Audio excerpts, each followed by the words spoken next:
see what we have here. Bunch of stinky butts in the chat.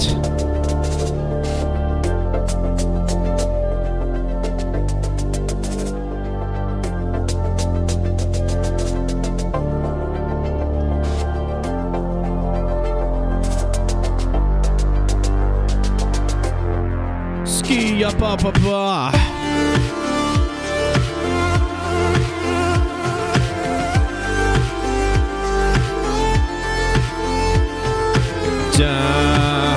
Wah, wah, wah. What up, what up, what up, what up, what up, what up?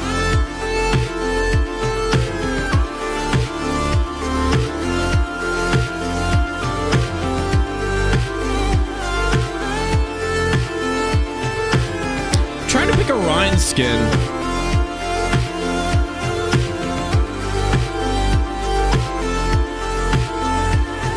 It's proven to be quite difficult.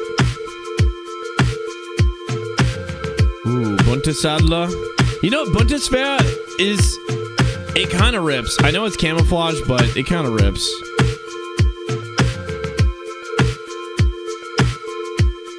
What is the best Ryan skin to go with the new weapon variant?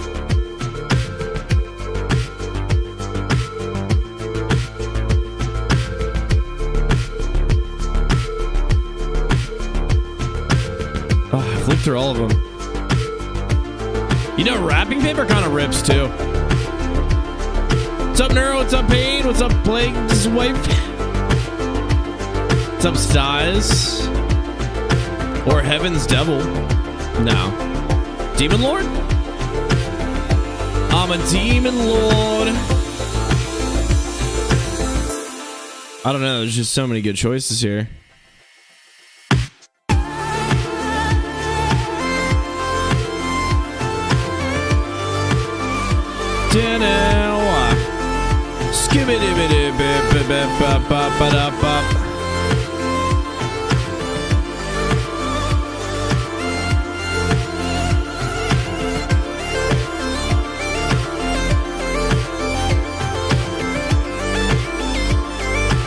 Yo, hello, Mr. Purple.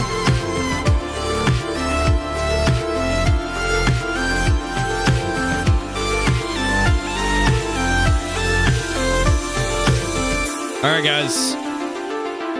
Very, very important question for you. I need your assistance in this. I need your assistance. Okay, so I'm deciding on what Ryan skin rips the hardest with the new weapon variant. Plus mythic. You know, actually, hold on. I kind of want to see what it looks like without the weapon skin. Hold on. Weapon skin. Bound demon? No. Okay, let's look at it without it first. Without first. Even though I love the effects. I'm gonna miss them. God, some of these kind of rip though. This is what I was looking at yesterday. I was trying to see which one I liked the most here. Stadium All-Star. So I was looking at wrapping paper. Wrapping paper would kind of go crazy. Either that one or cardboard or Demon Lord. And I feel like Demon Lord makes the most sense because then I get to use the weapon variant too. Because it'll work well with him. I don't know, man. Or just get the big old sword. Let's get a big old sword. Not gonna lie, this tune rips. Yeah, must have been a pretty talented person that wrote that song. They must have been quite handsome and talented and super successful. Demon Lord. I'm a Demon Lord. Okay, fine. It works. It obviously works really well with these. Bound Demon. Yes, my child. Which brings me back to the point. I have 3,000 competitive points. Which begs the question, who is getting the next weapon variant? The new skin, the new crimson skin. Widow or Brig? Oh, I feel like it might. Is it Brig? Is it Brig? Be real with me. Is it Brig? Or maybe like Zenyatta. Obviously not with the Pearl Lesson on there, but do you go kind of crazy with like cardboard? Spark plug?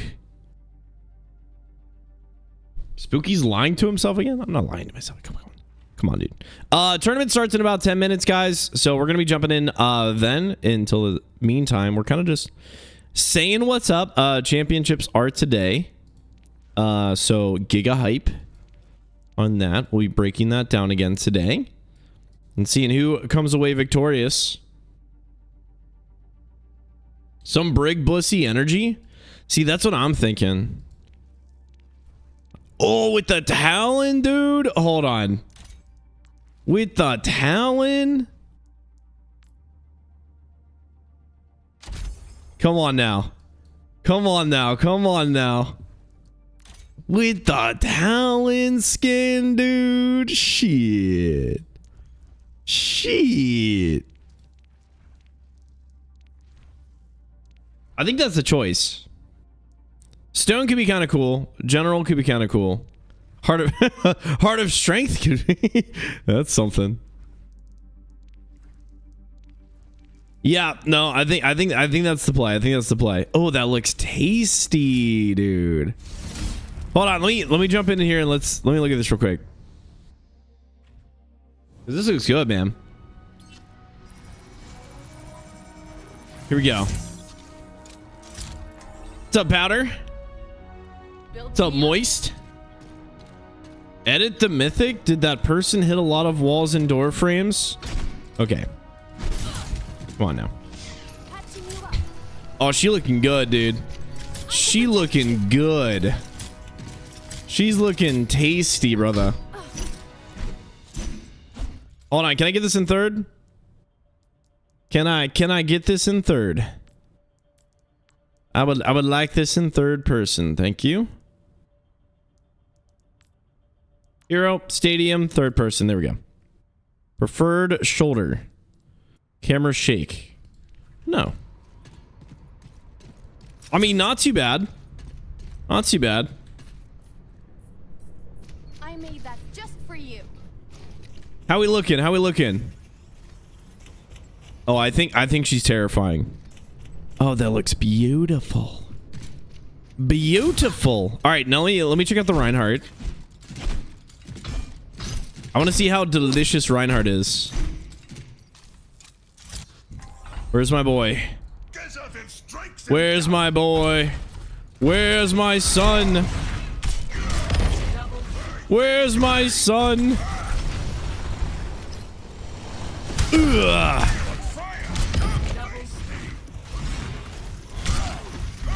See this? This is why third is so weird to me. This doesn't hit. You know what I mean? Like this is trippy to me. that doesn't hit him. There we go. Now those. Just gotta scooch a little bit. Just gotta hit that scooch. Just gotta hit him with that scooch. All right, everyone, it's time to play support Q simulator. Whoopee! Have fun with that. In the meantime, you can be entertained with some high tier level commentary on some high tier gameplay on a high tier game mode. Hope you're ready and excited for that.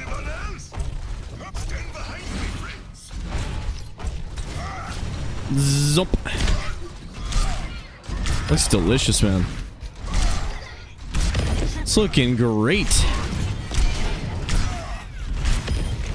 Ba-dum-bum-bum-ba-dum-bum. Do-do-do-do-do-do-do-do.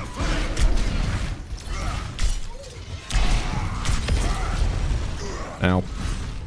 Ow. I think it looks good. I think it looks pretty good. It's a little gimmicky, but like, I don't know. It works too well. It works too well. I'll probably end up changing it at some point. And well, we changed the May skin. Man, I do miss the crimson though. Kind of do miss the crimson. I think I need hold on. I think I need Come on, Snowball. I need 10 more mythic prisms, I believe, to get the rest of this. The iridescent variant. May.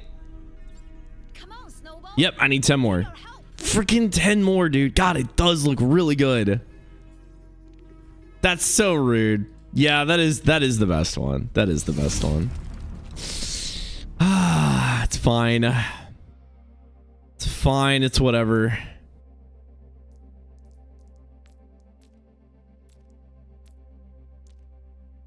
Do do do do do do do do do. All right. In the meantime, what do we got in the arcade? We could play Underwatch. We could do a no limits. We could do a 4v4 team deathmatch. Capture the flag, dude. They don't still do competitive capture the flag, right? They stopped doing that, I believe. Remember when that was like a really big thing too? People loved capture the flag. Surprised they haven't introduced that as a game mode yet. like a regular game mode. Like a map, like a capture the flag map.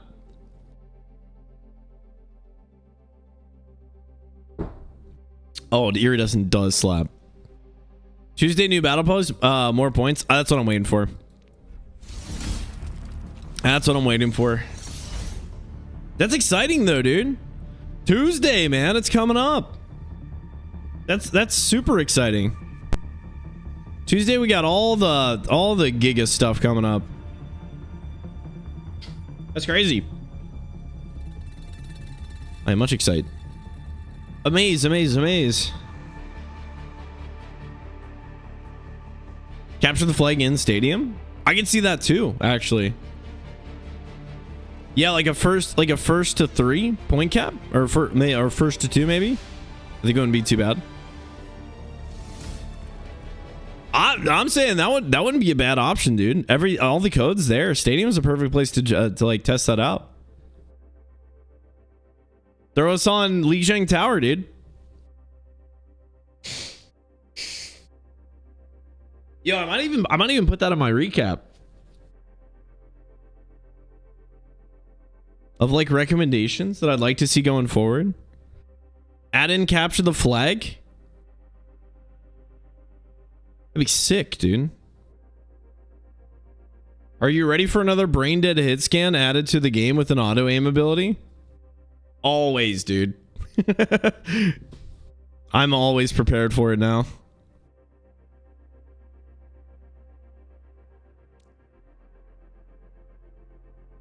We could just ignore my amazing streak. Wow! 115 streak from Life, and then a 5 stream streak from Pain.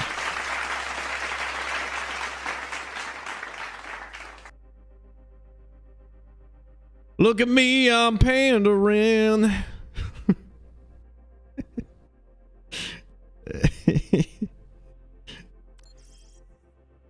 My friend called her Freya 2.0. We'll see about that. I mean, her kid that it gave me very Freya vibes when I first watched Freya, and I was like, "Ooh, she looks a lot of fun." So I mentioned in my video too. I was like, I got to be real careful because last time I saw it, I was like, "Ooh, that gameplay looks fun." It ended up being Freya. So I gotta be careful on that one. CD Worlds Day 2. Let's go, baby. A few more minutes, we're gonna be getting started here, y'all. Time to gamble. Okay, we could gamba a little bit here. I don't mind a little gamba. You guys are amped up for some gambas? Oh, I gotta move my cam again. We're going down, down, and rooting around. We're going way down. I'm gonna be down here at the bottom of the screen today, everybody. Hooray! Hooray! Scoo da da da da. All right, so we got Little Soda versus Not Bored today. Little Soda is, I believe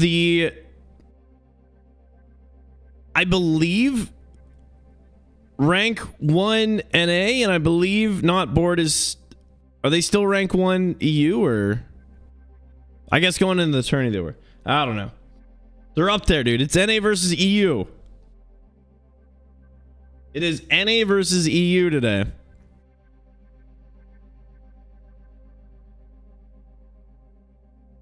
We're doing predictions for the matches? Yes. Yes. Versus Not Bored, first EU. Okay, gotcha. Rank 1 versus rank 1. Let's go. Let's go, baby. I'm betting all of my 1.5k candy corns on Little Soda.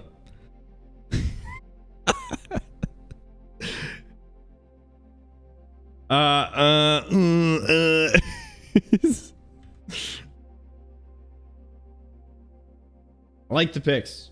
I like the picks. All right, we're in lobby A. Hooray. Let's see, dude. Stadium arena match created, best of 3 formats. And we're going to be getting the draft here started in 1 minute. So coming up here very soon. Meanwhile, we can get the predictions going here. Evil, welcome in, by the way. Prediction will be set up. All right, guys. So we are doing NA versus EU, or we'll just do. Let me see.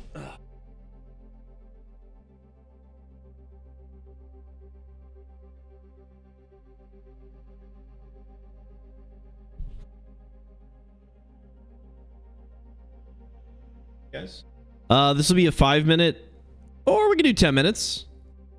We'll do 10 minutes. We'll do a nice long one here for you guys. All right, so predictions are underway for our first match of the championship series. It is NA. It is rank 1 NA versus rank 1 EU. NA is Little Soda Pops. EU is Not Bored. Prediction is live in the Twitch chat right now. If you guys want to wager some points on your team, show some support for your continent with your imaginary Twitch points.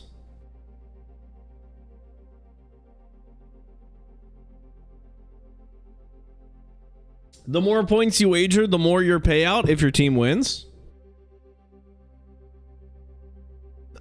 67 points for EU.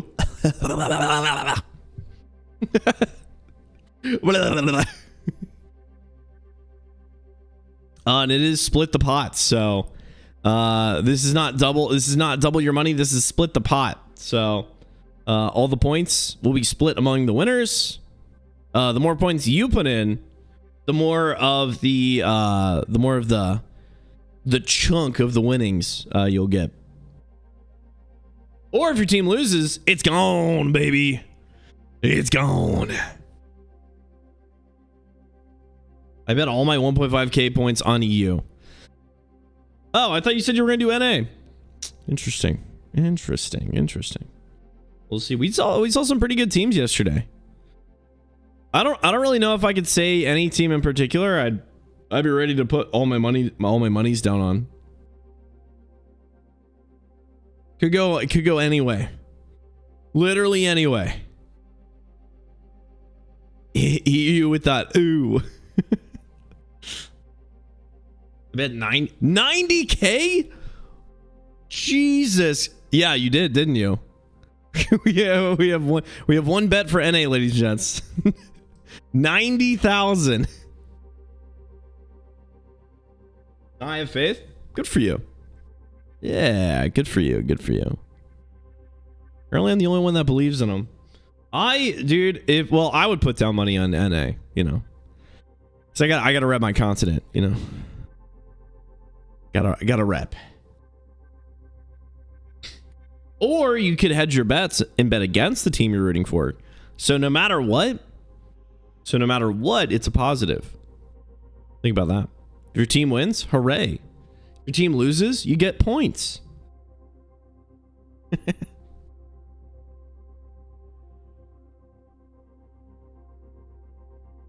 Jesus Christ.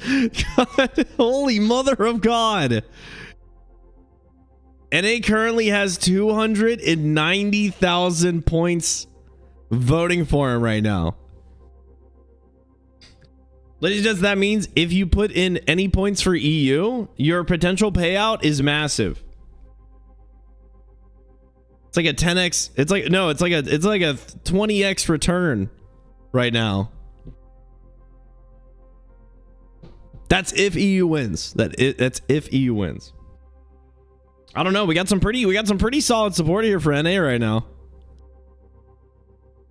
I can't rep my region with my last gamble. Just put all the money down on NA. Full sweep. EU stands no chance. America. But honestly, it could be Canada or Mexico as well. America. Fuck yeah. Well, I guess they're also American, so technically. They'll win. Okay, we see some points down for EU now. All right. 18k rising, 18k and rising.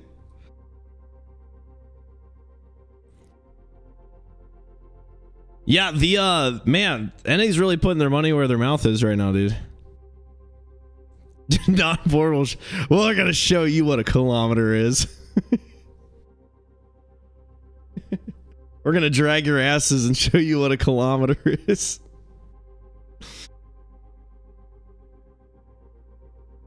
US versus UK. Okay, thank you. I didn't know what. Well, I mean, this kind of gave it away, but okay, guys, this is like the Revolutionary War in real time. Let's go. Or what do they call it in the UK? What do they refer to that time period? The colonies? Just the colonies? They're like, yeah, Revolutionary War, let's go, baby. And they're like, wait, what? They're like, oh yeah, we have like half a page on that. We have like a half a page in our history books about that. We have an excerpt.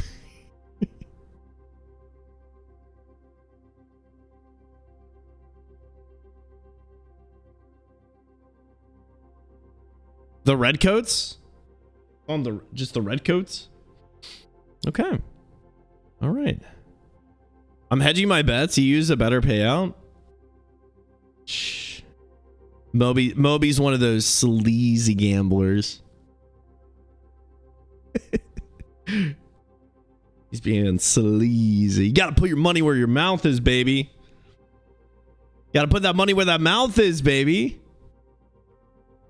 73k on EU now. It's climbing. That gap's closing. EU's kind of showing up right now. What's your opinion on the country flags icons? I really hate them, especially the Israel one, but I think all should be deleted just so I wouldn't have to see that shit. I think overall it's fine. I think people just use it in a very, very aggressive, toxic way sometimes. I just give it. I think honestly, give it time. It's gonna be a fad. I don't think we should get rid of the flag. I like having all the flags. I think it's cool that everyone can rep their country. I don't think a few bad apples should ruin that.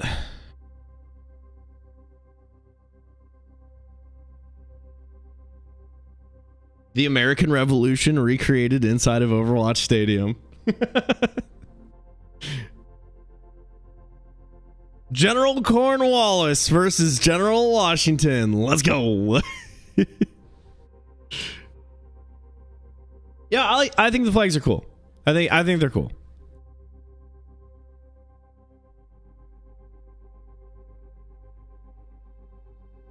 I think they're cool.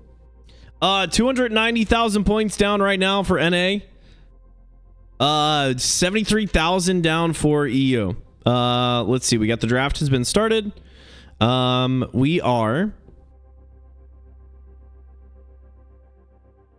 Let's see. We're still waiting on Team A. And it is now completed. So the draft is ready to go. So for our first match today between Not Bored and Little Soda Pops, the bands have been Arena and Hanaoka. Hero bands are Reinhardt and Freya. Solid pick on Freya. Reinhardt band? Oh man.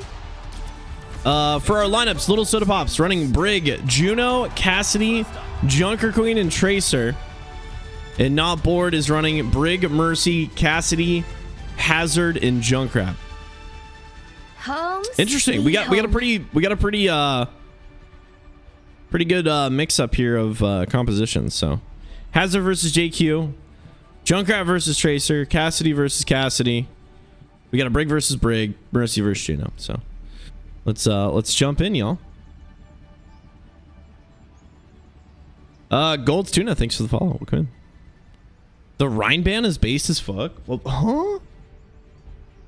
Come on, man. Come on, man.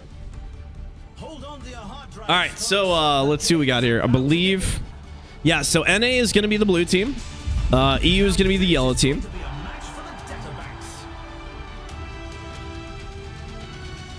And you've got a few more seconds to place your bets, guys. Maybe like 30 more seconds to place a bet if you would like to place a bet for this match before it is closed. Current split the pot right now, we have 290,000 for NA, 73,000 for EU. So bets are heavily in favor of NA right now. But we, at least on stream, we have not seen these two teams play against each other yet. So this is going to be a first one today for us. Nice little fresh match. Rank 1 NA versus rank 1 EU. We are at the 30-second mark, so let's check out some armory here. We're looking at Royal Bullets for Queen. Roll with it, Cassidy. Auto Recall Tracer, Stinger on Juno. And we're starting out with the Optimizer on Brig. For EU, off the wall with our Hazard. Barrel Roll on Cassidy. Bango. Junkrat. Triage Unit on Mercy. And Pack Stacker here starting off with Brig. So we're going to be starting out this match here over on NA.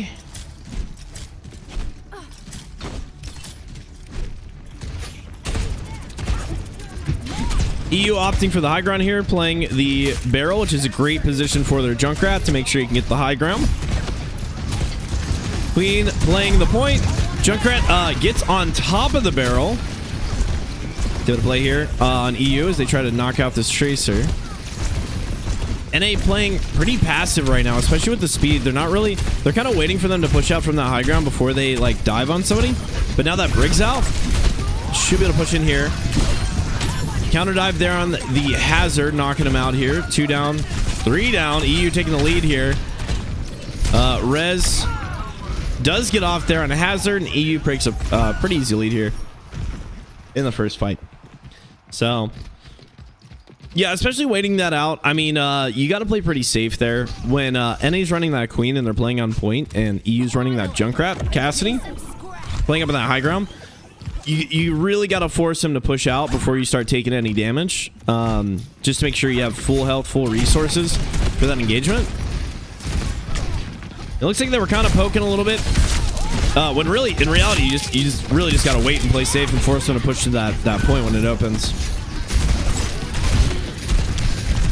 So, Rez comes out. Cassidy gets to pick on the Tracer here. Briggs looking low. Pushes in. Rally out. Mercy Valk out as well. Double support ult here for a 5v4. NA doing a great job rotating away from that. Taking the next fight. And gets the pulse on the Cassidy there. Spotted with the Hazard ult as well. That's 3 ults out. NA popping off here now. Anti comes out. Mars is able to get that pick. We saw a lot of stuff from Mars yesterday on that Tracer gameplay. Really able to hack apart teams really well. especially in some clutch moments, really turning the tides here. NA caps the point. Queen finishing up after the ultimate with the anti. Secures the point for NA. 50% on the board right now. EU at 89%. EU really just needs to win one more fight to win this match. This round, sorry. Tracer waiting out here for the flank. Hazard goes in, pressuring early here. Rotating back out. Unfortunately, Cassidy, though, left out here. They're playing passively before they push out, which is great. You can see NA playing, trying to play and force them to push that point before they engage. Juno comes out on point, though. Not many people pushing into that. Holding up the hazard, though. Junkrat ult finds Tracer. Mars now knocked out. It's going to lose a lot of pressure for NA. Now down 1. Cassidy almost on the Deadeye. Close, though. Almost going down to bleed damage. Finally, Queen knocking him out here. Rez comes out, though, so Cassidy's back in the play. Flip back to EU now. Queen ult comes out from NA, getting some antis, but it's not going to be enough damage here, looks like, to secure any picks. Match with another Mercy Valk. Brig ult out as well. Econ going to seal the deal here for EU as they wrap up round 1. Point for EU. Solid round here. Solid round. Yeah, EU's doing a great job. Kind of playing it slow, especially with the Junkrat Cassidy. Playing it slow, kind of baiting them to force, like, to push out a little bit and waste some of the resources. Hazard's kind of like going in and like pretending like he's hard pushing to force that shout, to force using some more abilities there to pressure him out, and then he's immediately getting out to regroup so they can push in with an advantage on that second push. So they're doing a really good job with that. NA, with their speed up, not seeing too much aggression as far as like diving on some targets. I don't know if the slow game is going to pay off for them in instances like this. Maybe in the late game when they need to force out some more critical utility, like that's a little bit more important for like the Hazard or the Junkrat when he goes in for some more aggressive plays. Try to force him to get aggressive to get value, but I think right now they really, probably in the early game, probably need to play a little bit more aggressive just to get some picks, right, to start it out. You have the speed, you have the Junker Queen, you have the Tracer, and it looks like EU's doing a good job like not being baited into like a mid rotation, and that's kind of what NA's waiting for them to rotate, and in that mid rotation able to dive, jump on somebody and kill them. They might have to take this fight a little bit more aggressively, a little bit more towards them to get these fights in their favor here to start out. But EU doing a great job. You can see here, playing slow, not fully committing to the point. NA taking that position early. Hazard going in, baiting out some of those abilities, and then waiting, and then going back in for the second push here. Wall comes out, tries to isolate. Brig able to back up here a little bit.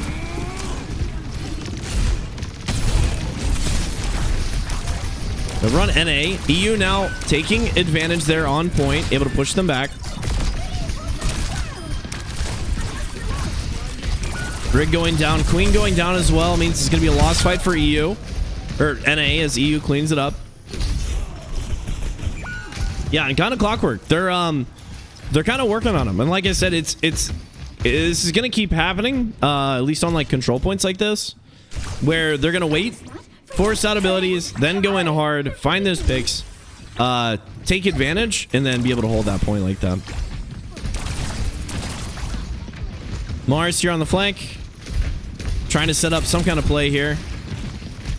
Just trying to open this up a little bit. Cassidy pushing her down, though. Dapper not letting her off easy. Pulse Bomb comes out, does not find a pick, but Junkrat low. Dapper finishing off Queen. Tracer recall now out, trying to regroup. 76% on the board. You doing a good job holding this down.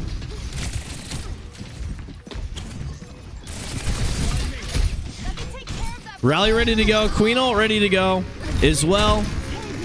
Got to be able to touch the point. Few more seconds here. Good touch from the Trace. Brig rally comes out. Matched by the Queen ult. Anti now on the board. takes down the Cassidy. Gonna have to deny that res. Mercy now dropping down, holding down the Junkrat. Gonna finish this up. Get the Junkrat as well. Farming up on the Hazard, which this fight extending, taking a little bit longer than it should. Really good for NA. That Queen is able to get back that 37% on her ultimate, which means that she should be able to get another one by OT. Which again, Queen ult without a Kiri cleanse is a huge win condition. So this is really good for Queen to be able to farm that up and get that ultimate ready to go for the last fight for them to secure this round. Deadeye ready. Cassidy getting the balls. Tracer finding it, but knocking out Tracer with the trade. Matched by the res here. Mercy gets it off. Cassidy back in the fight now.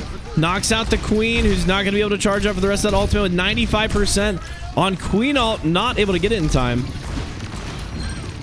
As EU takes round 2 on Gogadora.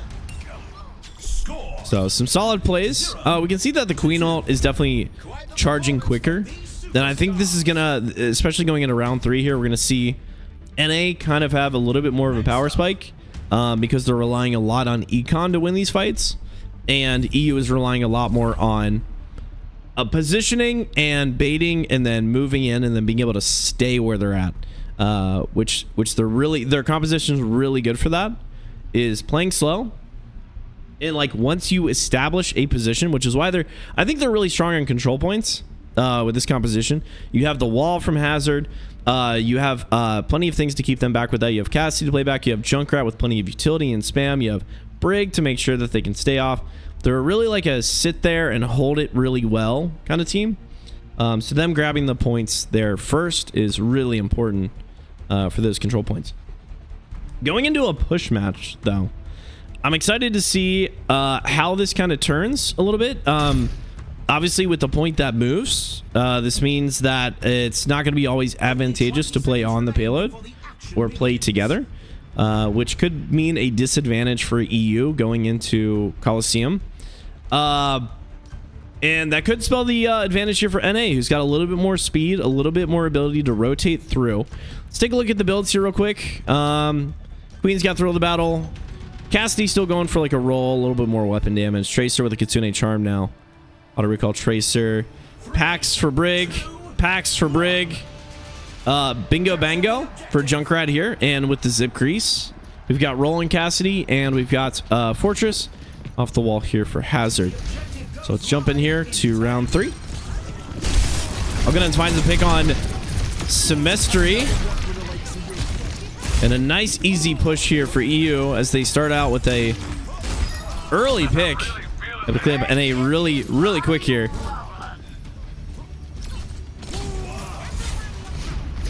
Good solid point now. It's going to be a little bit hard for NA to push into this now that EU has established the point presence, and a lot of really strong chokes here is going to mean that Hazard gets a lot of value with this wall. Heals up here, try to pressure the Brig, does get the Brig. Wow, amazing dive there. And they still holding on. Finds the pick on Cassidy, but it's not like he might go down because of it. Barely hanging on. Man, Chaco spent about 100% of that engagement under 100 HP. Just holding on, getting the pressure that they need here. Doing the counter dive. Queen goes in with the shout. Immediately destroyed. And pushing this in. Yeah, EU not really having too much trouble zoning this out. NA struggling to push in and get that advantage in any way. It's just a lot of denial, a lot of like rotation denial is happening right now, which means they have to take these fights head on, which is going to be at advantage for EU every single time. As it all comes out, Queen going to the point, trying to get a last second touch here. Queen ult ready to go. Does pop it out.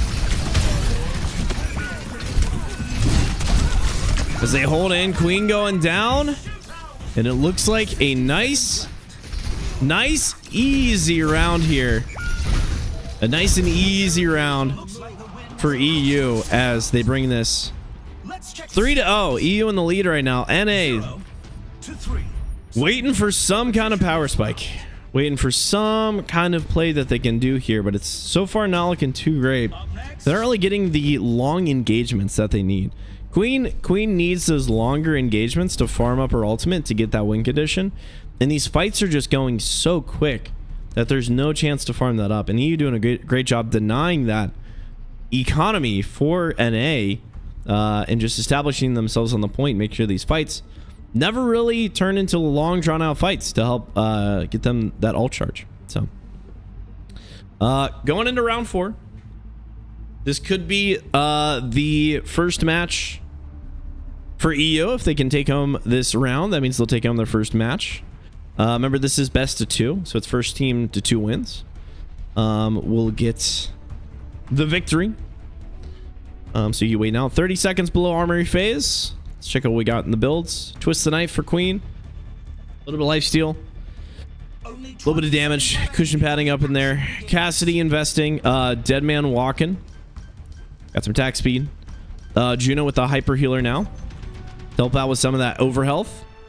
And Brig on the shield throw. Here's our final for EU as well.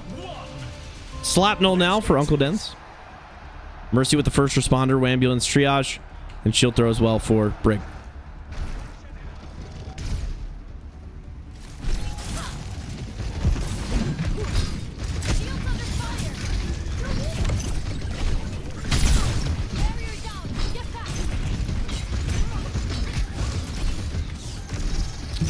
EU taking advantage on the high ground, being able to hold that, and not even going for the contest, it looks like. Junkrat going to have a severe advantage here on that high ground without anybody to go up there and contest that.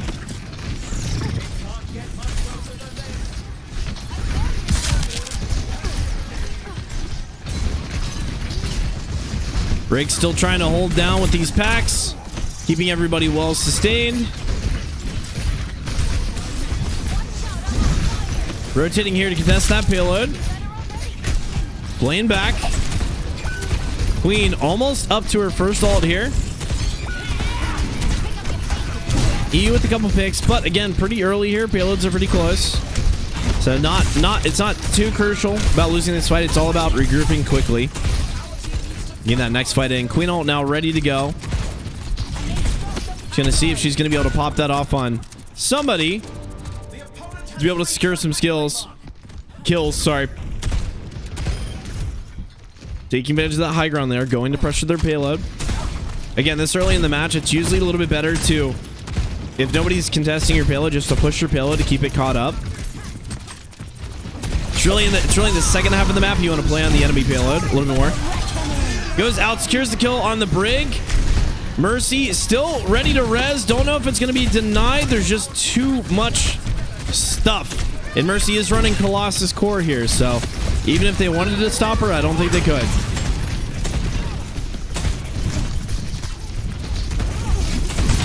Hazard now pressuring the back line. Uncle Den's finding Tracer. Tracer having a tough time, dude, against Cassidy, Junkrat, Brig. Finding a really tough time here to find any picks.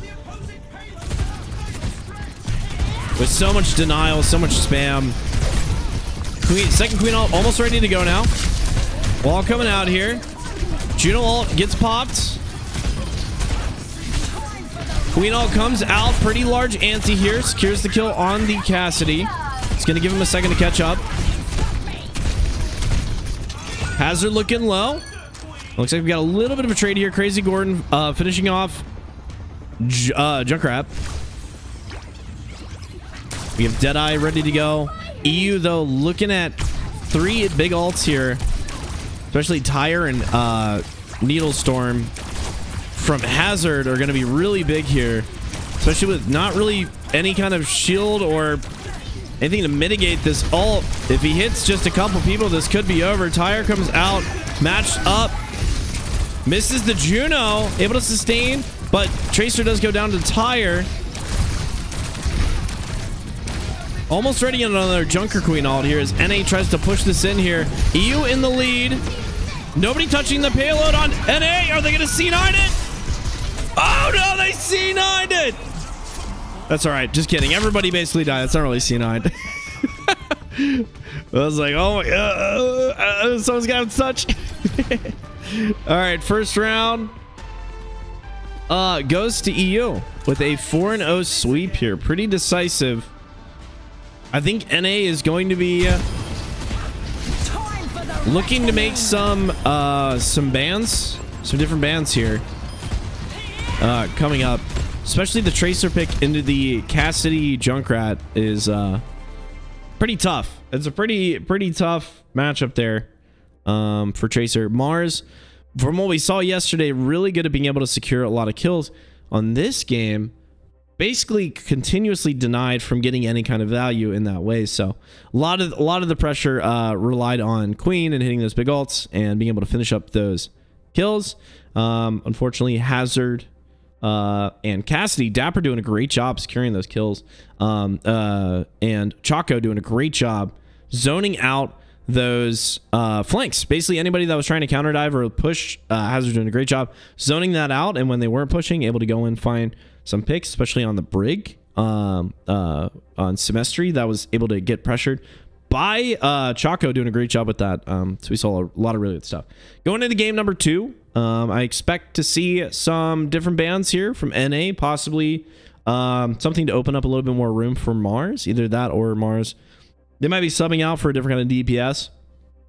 But I think making sure they have at least one of those hard counters to Tracer, even though there's a few, trying to open that up a little bit to get some value. We'll see. So going into match number 2.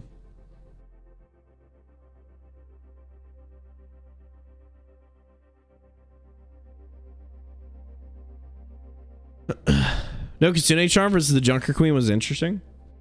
I don't think like, it's one of those things where it's like, unless you're dying to it consistently, I personally don't grab Kitsune Charm until it's like something that it's like, okay, the only time I die is when I get antied from Junker Queen ult and die. It's a really heavy investment. So like, you have to know it's gonna get like value, you know, consistent value. A lot of times it's just better to like invest more in some kind of pressure. Some kind of pressure so she can't even get that charge. So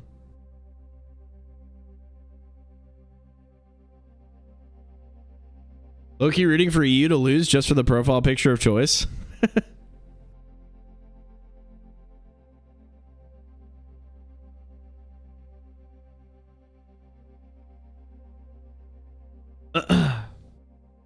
I think the cast could have gotten it. Yeah, that was the only time he died. But to be fair, he was getting rezzed every time. That was like, so they had the res for that.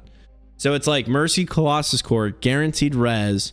Cassidy is like the only one that goes down to Queen ult. Cass dies, Mercy gets free res. Easy money.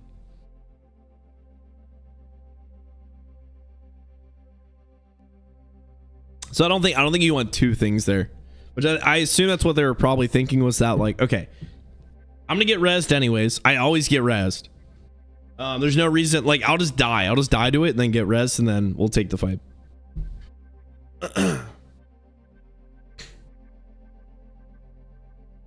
Ugh. Sleeper Agent C18.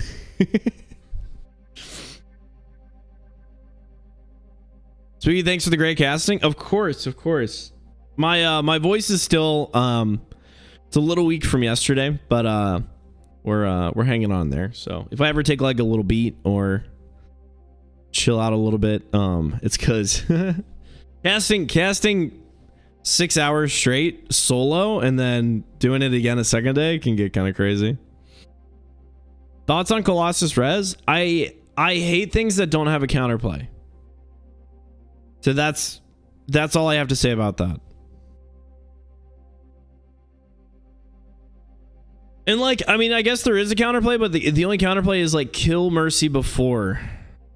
Like, I guess you have to kill Mercy first, but Mercy can play so far back and has so much mobility. So what I mean, there's no counterplay. There's no counterplay, which I'm never a fan of that. I'm never a fan of like, there's something that's like, you just got to accept is going to happen. There's nothing you can do about it, which that's basically Mercy with Colossus Core, is you just have to accept somebody's going to get res. You know, even if you have 5 people looking at Mercy, she's going to get that res off. And she's going to live. Counterplay is to kill somebody else. Yeah, I guess push something else while she's rezzing, but it's such a short cast time, you know. Res cast is what, like a second and a half? So you have a 1.5 second window to get a kill. I don't know. It's such a coordinated, like, man, that's a lot of coordination to get the value you need for that counterplay compared to, and no hate against Mercy. I don't like the way that it interacts with, like, there's not a somewhat reasonable counterplay to it. You know, that versus, all right, I'm just going to press my gadget and then going for the res, like, boom, value, like giga value. And it's smart. I mean, that's what I'm saying. If you're playing Mercy in Stadium right now, running Colossus Core and res is really smart. You should do it. You should do it.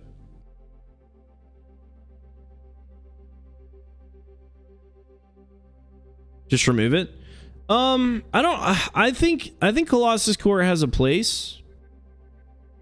I think Unstoppable is probably not great. I think the Unstoppable needs, if you remove Unstoppable, you keep the move, you keep the move resistance reduction or slow reduction. I could have worded that way differently. Keep the slow reduction, keep the increased health and blah blah blah blah blah. I think you just got to get rid of Unstoppable, you know?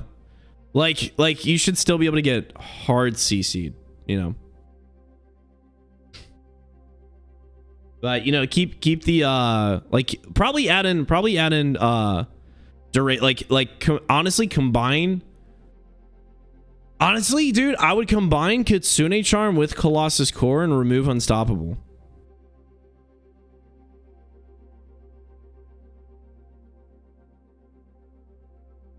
Does that make sense? Get rid of the cooldown, or get rid of, yeah. Literally combine them. Make it a little bit more expensive. A little bit longer of a cooldown time. Bada bing, bada boom. And they should just learn Rhinana, what actually working it has. They banned Reinhardt. Yeah, EU banned Reinhardt, so. Wait, so I'm like down 200k candy corns now? No. The match isn't over yet. So EU has 1 point. It's first to 2. So if NA brings home the dub on this next round, we'll go into game 3. Colossus Core was only Unstoppable and nothing else. I would prefer it. I mean, that would still be the problem with Mercy. Especially if she had like a lot of health. But yeah, I mean, that could work. Why did NA ban Ryan? No, did NA ban Ryan or did Oh yeah, they banned Reinhardt. Probably because they're running Junker. Well, yeah, I don't know why they would ban Reinhardt there. Well, you get your picks after the bans. So yeah, you pick your teams after the bans. So probably when they saw that they were banning Reinhardt, they went full into this. So, all right, guys. Second draft is now complete. Little Soda Pops banning Arena in Hanaoka again. For hero bans, we have Junkrat from NA and Hazard from EU. So they banned their own pick here. NA is going to be running Mercy, Brig, Soldier, Freya, Junker Queen. This is something that we saw yesterday. That kind of composition here. Minus the Soldier, we saw it flipped out with the Pharah. Mercy, Brig, Cassidy, Reinhardt, and Ashe here from EU. So we shall see. Game number 2. You guys ready for Ram to be added? I'm looking forward to it. I am too. I think Ram's going to fit in fine. Yeah, I think he's going to be a little bit too good at launch, but they'll tune him back. That's my guess. Ram has so much utility and so much mitigation. It's going to be hard. Historically, I could see them completely over-tuning Ram on launch. But, you know, everyone will probably play Ram for like 2 weeks straight. Everyone will get tired of doing it, and then they'll scale him back.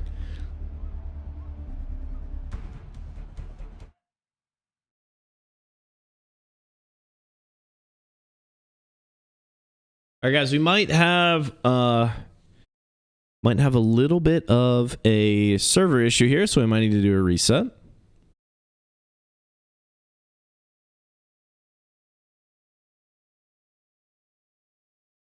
East is broken. Okay, we're gonna see what's happening here. So, in the meantime,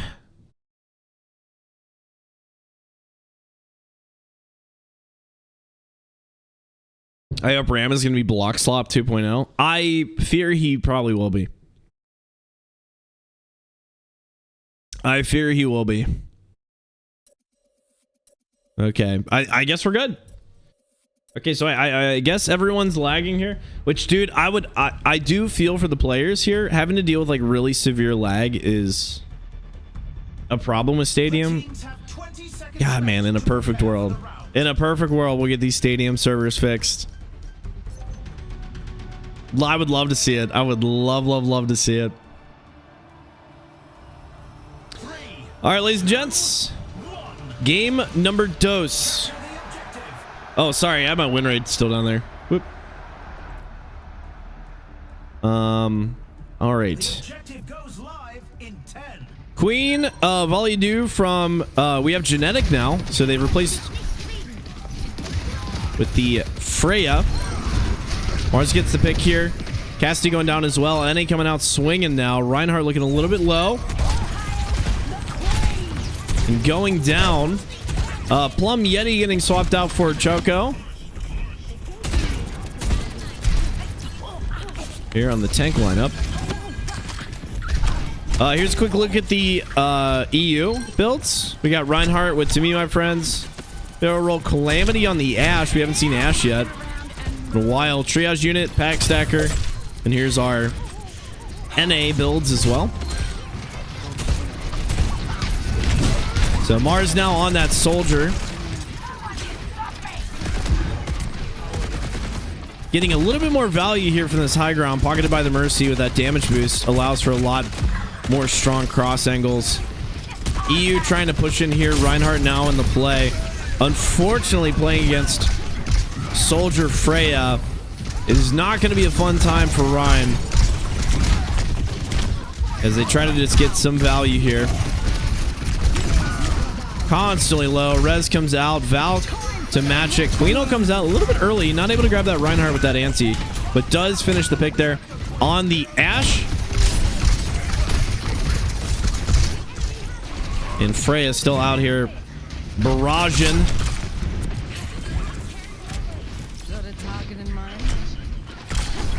Yeah, really good map for NA here too, especially with the Soldier, Freya, Mercy. A lot of long angles for them to be able to spam out, especially with Reinhardt. That shield is basically paper against this for most of the match, so EU at a pretty severe disadvantage. Slam comes out, Classic going down, but not gonna die. Not enough damage there. Rez comes out as well. Comes off, not able to finish the kill on Mercy.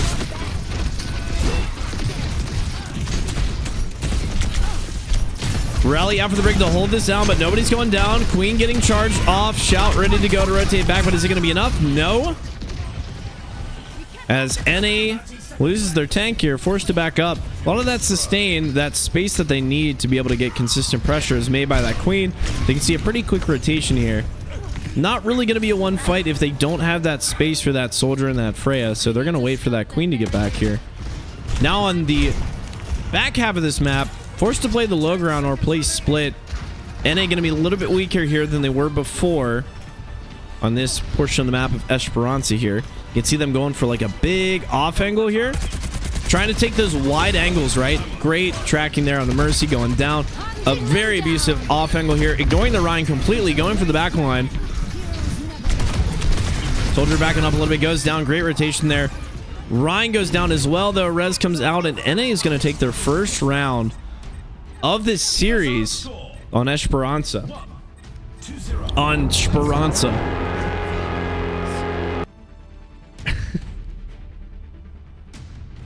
Not bad. Looking a lot better. Yeah, looking a lot better there, especially without Mars now able to get some pretty solid value against EU with Tracer being quite counter last game. A lot easier to poke him out with the damage boosted Soldier. Especially against a poke comp like this. that Cassidy in there. It's looking much better here. So pretty solid lineup. Now that we're paused, let's take a look at the builds here. We've got Freya with the Seeker Point that they're going to be running. A little bit more of a speed boost here. Uh-oh, we got to leave her. Sorry, wrong one. Sorry. This is what happens when I put too many buttons on my clipboard. All right, back to the pause. Oh, we got a power outage. Damn. Power outage.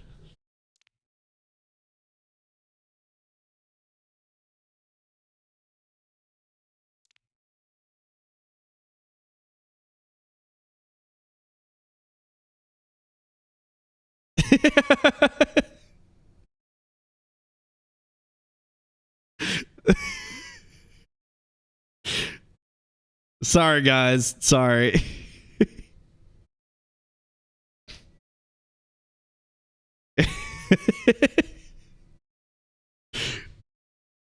Ban is Ryan, then they'll really start to carry. They had a ban last game.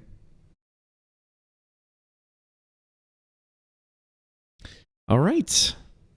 NA slander. I'm from NA, all right. And I live in Texas, which if you guys are from outside the US, I don't know if you know or not, but literally one ice storm hit Texas and their entire power grid went down for like 2 weeks. Several people died. They froze to death in a first world country because there was no power in Texas. I think it was a week. I shouldn't laugh about that. That's kind of fucked up. But like, it happened, so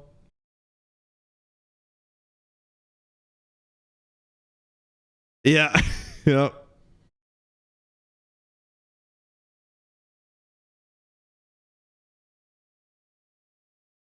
All right. Do you know who Mithrix is? He's the number one Ryan at the moment in EU. Never loses. Never loses. That must be me then, because I never lose a game too. All right, guys, we are back, ready to go. A few more seconds here. We'll check out the armory. I think I'm gonna jump a little bit too much there early. All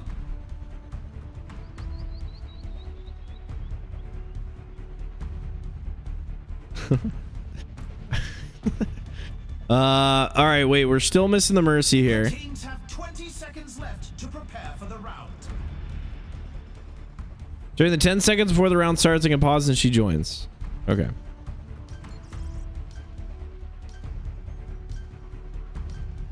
Okay, so I think we're waiting. I think we're waiting right here. Okay, so I think we should be able to break down builds now since they don't really have any time to change things. All right, so we've got a little bit of speed. Queen is opting for the jump here with the axe. Jet skates here to close the gap. Probably to jump into the backline a little bit more. Basically, I think they're planning on ignoring the Rhine and just going straight for the backline. Genetic going for a pretty classic just spam build. Mars opting for the frontliners and on me. So going to proc that a little bit more with attack speed. Scaling their health a little bit. And we've got Pax going on for Brig. And can I go to enemy? There we go. We've got Reinhardt going for smashing. So a little bit of the... going to be looking for more of a melee. Grabbing that Gloom Gauntlet early to get that self-sustain with the shield. Just to make sure there's always some passive healing going on for the Reinhardt. Got Roll-On Cassidy. Calamity with the double barrel shotgun on Ashe to proc that Calamity more often. Icy Coolant and Silver Spurs. We love Silver Spurs in this build. Mercy with the Overdrive Core, probably to help out those reses to make sure she can get them off. And Pax for Brig as well. Let's go.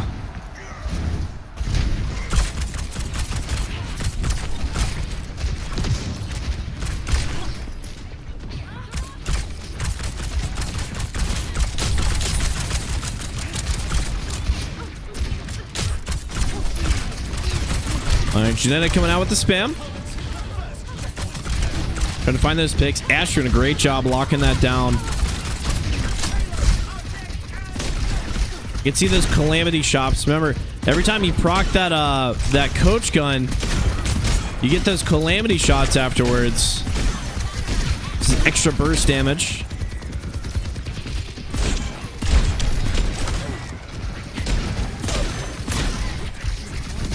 Doing a great job zoning this out, playing the corners, playing safe. Damage boost coming out so we can get some really good shots here, secure some kind of kills. Still nobody dead yet. A lot of poke match here as payloads are pushed. No one's really opting to contest each other's payload, playing on their side of the map. Bob's almost ready to go. Both payloads now at the checkpoint. Bob comes out to help sustain their payload and block it off. Basically, they're just trying to rush this payload to the end as quickly as possible. Yeah, both teams opting to just play around their payload here, play this strong cover. Nice and safe. Queenie comes out, gets baited though, stunned. Reinhardt tries to predict the positioning, slams nothing.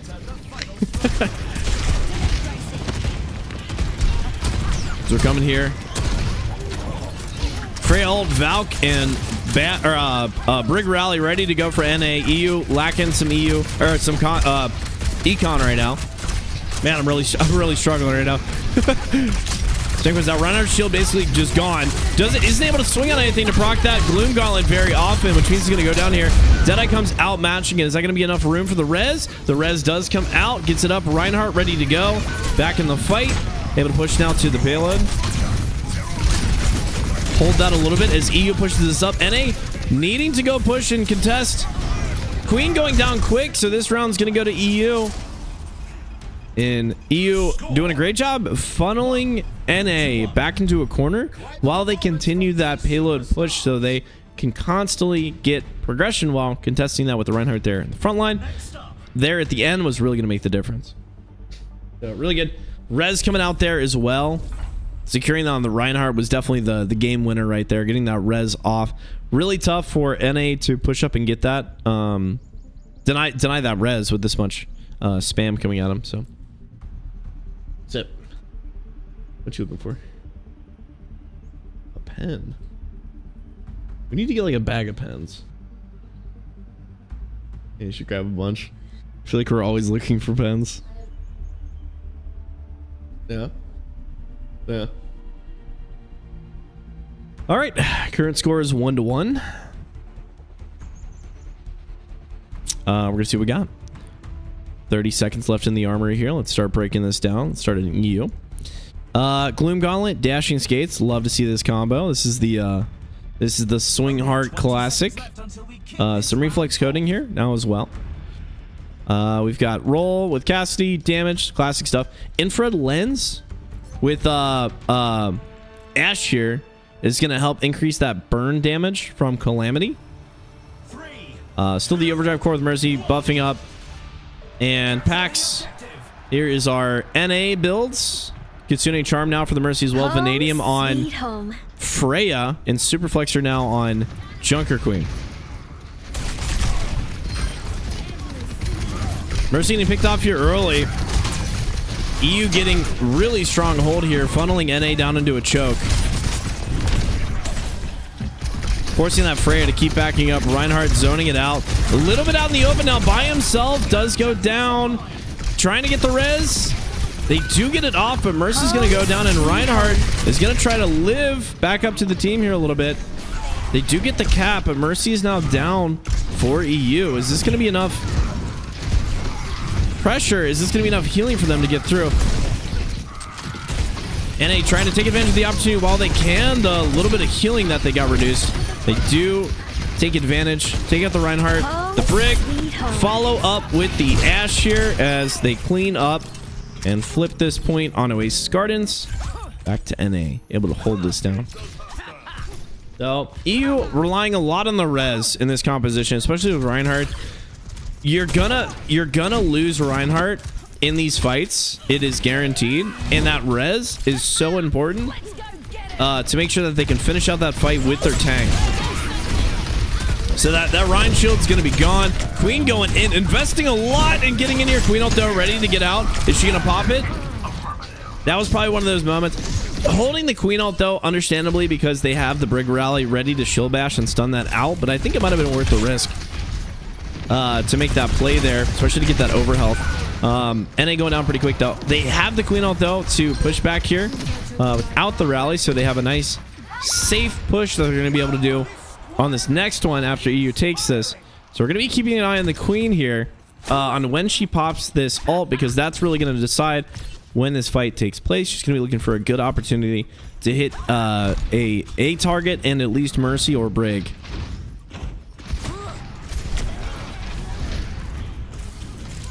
Pushing up here. EU doing a great job holding the high ground, making sure that that queen ult's not going to get too much value. She could pop it off here soon though. Going straight for that Brig, trying to force a peel back from the Reinhardt here. NA losing 2 though. Queen ult comes out, only gets the Brig there. Does get 1 pick, but res still available. Valk out there as well to get that res. As EU finishes up this fight here, unless Queen can hold on. Shout down. Yeah, it's not going to be enough. So EU grabbing this. Deadeye coming out. Gets 1 on the Freya. Do we get another touch? We do not. We do not get another touch. The score is good cap here from EU. Now taking the lead 2-1 EU. Especially that early game. I still think they're doing a great job, right? Playing away from the queen to where she can't hit a big queen ult. And again, that's what they're relying on. If they can't get the picks with the Freya soldier, they're going to rely on that queen ult. And EU knows that. They're playing high grounds, they're playing corners, they're playing constantly rotating away from the queen, forcing her to take these 1v1 engagements to try to get a pick, and not really opening up many opportunities to do it. And the longer the fight goes on, we can see that EU is winning those fights as the fights keep progressing here a little bit on these shorter range maps, which Oasis was pretty not a lot of long sightlines for Freya soldier to take advantage of. Speranza, no, Speranza, that's what it is also one of those maps. There are some pretty strong sightlines in the second half of the map, but they're not like there's plenty of options to play. So I think NA is going to be running into the same problem on this push map that they were last round, unless they make some changes. Let's take a look at the builds here real quick. For NA, we have Phantasmic Flux here, Chop Chop here for double axe on our queen. Now Super Flexor to proc up a little bit more ability power. Freya rocking the deep pockets now to do continuous shots, picking up the salvage slugs here for the Reinhardt to really spam out his shield very quickly. Lumerico Fusion Core for Brick, and My Business My Rules for Ashe. We've got some Blazing Blitz on Reinhardt, which is where when he shatters, for 5 seconds, every swing throws a fire strike as well.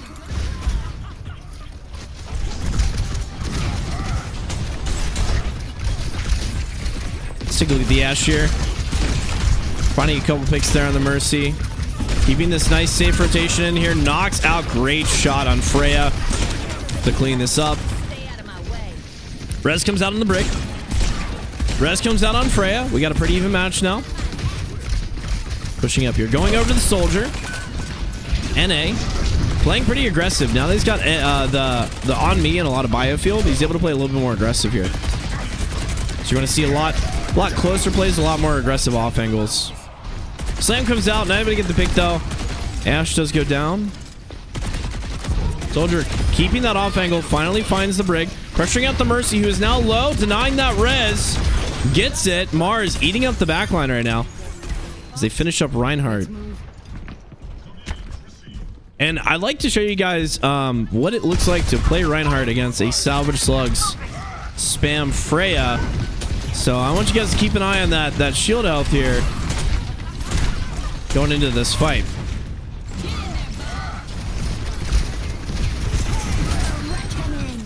I go for the swing. Pushing up. Not wasting that shield if he doesn't need to. Rick alone jumps off the map for the regroup as quickly as possible. It's going to be on a little bit of a respawn timer. 7 more seconds till that Brig gets to respawn. So NA is going to have to wait here for a second.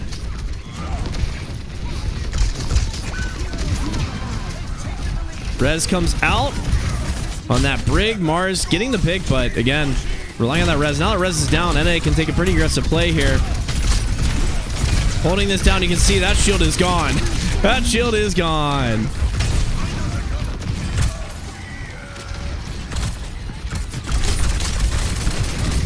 And that's some stadium right there, dude.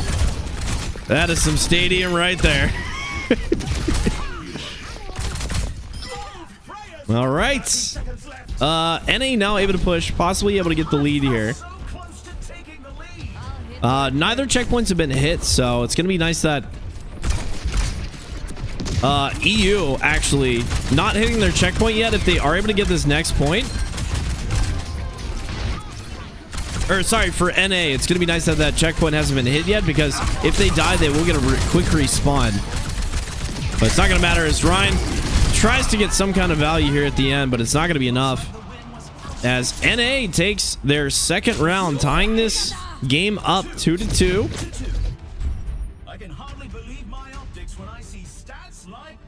Pretty solid plays from both teams.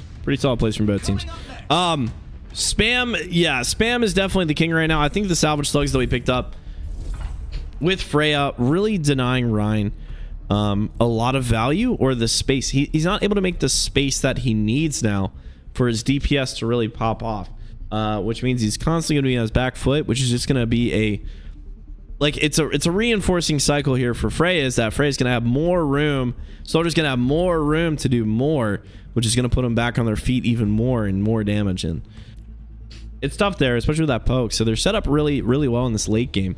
Freya is a late game scaler. The longer the game goes on, the more disgusting she gets, as is Soldier. So NA's kind of primed here for the late game to pull this off. Reinhardt not going to scale nearly as good as the rest of them, so we'll see how they kind of play around this a little bit. The Ashe is going to be the real carry, though. If there's anybody be able to do a lot here, it's going to be the Ashe in the late game to secure those kills and do that damage before the Reinhardt goes down. Let's see what we got here as far as builds. We've got our Pax Brig now, again, opting for the Champions Kit, Iridescent Iris. Trying to max the AP that they're going to be pushing out here. Mercy now with the Colossus Core, so she's going to be able to get free reses whenever that's up. Ashe grabbing Eye of the Spider, so we're going to see a big power spike here for Ashe. And Cassidy with the Closer, trying to go for some more headshots on that damage. Reinhardt investing a lot in survival here with the Martian Mender. Kitsune Charm. And here is our NA builds. We have Cyber Venom now for NA with the Queen. Mercy also with the Colossus Core.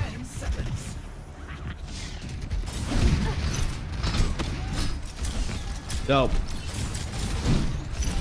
back on Esperanza now. Looks like we might have had a little doubling on maps here. Reinhardt goes down again. Yeah, this is a really good map for NA with that Freya.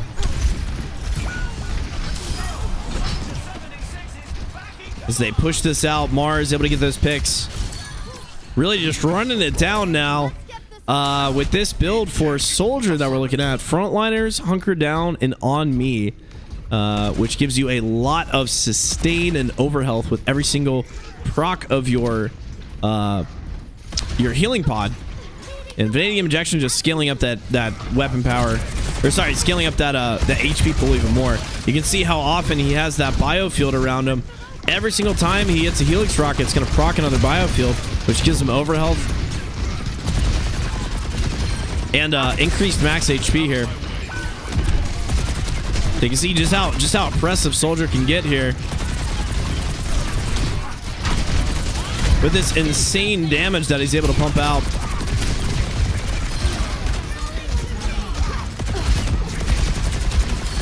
There you go, just like that. One man army with Soldier. It's pretty classic build here for Soldier lately with the Vanadium Injection. Obviously, Visor not being like a huge ultimate for Soldier in a lot of cases. Being able to get a lot of that damage there. So Shatter comes out. Great one from Plum Yeti. Finishes up here. Mercy pick goes down. And EU now able to push their payload a little bit further. Already looking a lot better than they were last time they played Esperanza.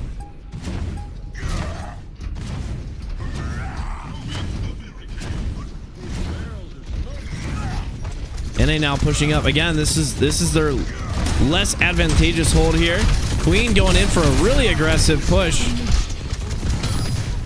Now in the back line. Queen all comes out. Massive anti, though. Trying to find a pick here. Does find it on the Cassidy. Gonna have to deny that res, but they're not gonna be able to anyways because Colossus scored TE. Slam comes out. Great dodge. Really fortunate for that boop there. Gets a nice solid finish on that Reinhardt. No res available for Ryan, so NA is going to be able to push up without any mitigation really for them to fall through. Misses the axe on the Mercy. They push up a little bit further now. Good pull here from the Queen. EU trying to hold on back. Does go down. Res comes out. Colossus core Teehee. Don't know if it's going to be great for the Brig, but they do get the regroup here, so... And again, this could be anybody's game. It's so close. Now the ults are out, ready to go. Queen's almost got her ultimate. Freya trying to spam this out and hold it down. That sustained damage. Mercy goes down, which is going to be huge for NA here. And the ante on Brig. Freya's going to eat that up for breakfast. Reinhardt holding on to shield. Big slam, though. Does he have enough HP to finish it up? Nope. And it looks like NA is going to take their third round in this game, bringing the score 3-2. NA in the lead right now. Much closer on Esperanza, though. A lot closer of a round. Neither team getting checkpoint. So very, very long, drawn-out fights. Very quick fights that we saw there. So EU surviving a lot more though. So they're able to take these long engagements. Now again, like we talked about last game, the longer these engagements go, the amount of ult charge that Queen can get from these fights continues to scale. The more bleed procs she gets on multiple heroes, the faster her ult charges. So these long drawn out fights are really good for NA for that econ. But if EU can find picks, doesn't matter if Queen can get that ult off. If they kill two of her teammates before she's able to grab that, they'll probably be able to win that fight. So looks like that's what we're doing right now. Spam and drawn out fights. NA, EU trying to live, find some picks in the meantime. So we're looking at to the army phase. These are our final builds. Queen now has bow down. Soldier completing with the double helix to get double of those procs on the healing pods. Mercy with distortion now to get some damage boost on the Freya and the soldier. And Brig with the Mender Bender to keep her shield all healed up and proc some more inspires. Reinhardt grabbing the Dampener Grip and Colossus Core now as well. Finishing up with Vanguard to get some of that over health. Fire at my fingertips for Ashe and Aura farming for the Brig. These are our final builds here as far as power goes.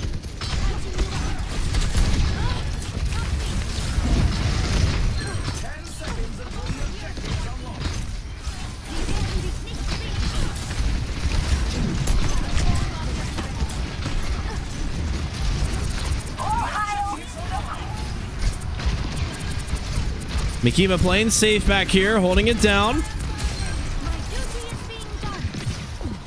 Freya able to spam out that Reinhardt quickly, dude, before they can even get to the point. This is going to be a really strong point for NA here, especially now that they own the point. EU is going to have to find a way to get to the point without wasting that shield beforehand and spending too much time dealing with spam. We'll see how they deal with that. Looks like they're going to be going right side. As they push in here. Still a pretty strong choke for NA to play around. But again, a lot less distance they have to travel through to get to point. Big solo slam there on the Queen. Colossus Core comes out. Plum Yeti just trying to live. And the res comes out. Queen back up. EU trying to make that space. Reinhardt just begging for his life. Does get a pin, but has no damage to back it up. Queen ult comes out to finish it up. And again, these long engagements, really good for NA. Help farm up those ultimates. EU might have one more chance. No, they don't have any speed. So that looks like it's going to be game for NA here as they play up. Finishing up game number 2, tying up this series 1-1. NA versus EU. This is going to be going into a third and final match to decide who is going to be moving on next in our championship tournament. Pretty good plays. Good bans here. Good swaps. From NA for going to this round. The poke was a really good choice. Especially the Reinhardt pick into that. Gonna be a little rough. gonna be a little rough. So, going into game number 3. So, well done, both teams. We're going into a third and final match between Little Soda Pops and Not Bored. So a nice little game 3 here too. We'll see what changes we make. There's going to be another draft phase that we got going on. So we're going to see what bans come out, what hero picks we're going to see in the next matchup. I assume we're probably going to be seeing, if they want to run that Reinhardt, they're going to need to ban that Freya for them to actually get some kind of time to play. And if they don't ban that Freya, they're going to have to find some other tank to play. So we'll see what we're doing here. In the meantime, I'm going to go grab something to snack real quick. And we're going to be right back after this. Just a quick, like, minute break. Thank you to everybody who follows so far, by the way. If you're watching, new to the stream, make sure to follow. Subscribe on YouTube if you haven't. Stadium, delicious content.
All right, guys, we are back.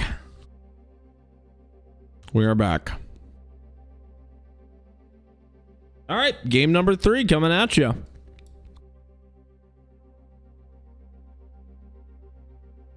I came back to Naruto music and a rat using shadow clones to boogie down.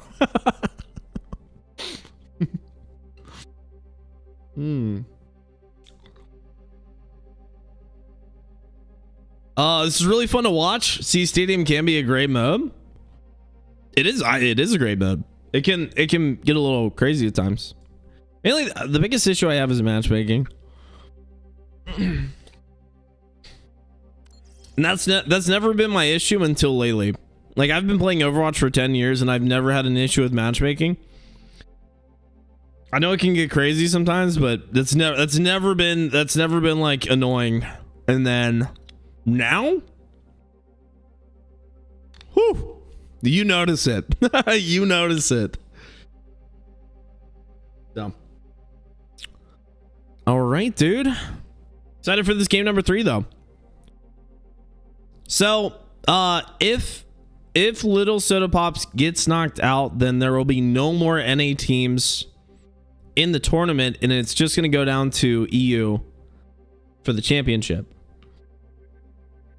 So it is tied up. If Little Soda Pops can continue, then they'll be able to go, I believe, to the championship. Let me see. Hold on. Neuro posted the bracket for me here earlier. Hold on. I can find this.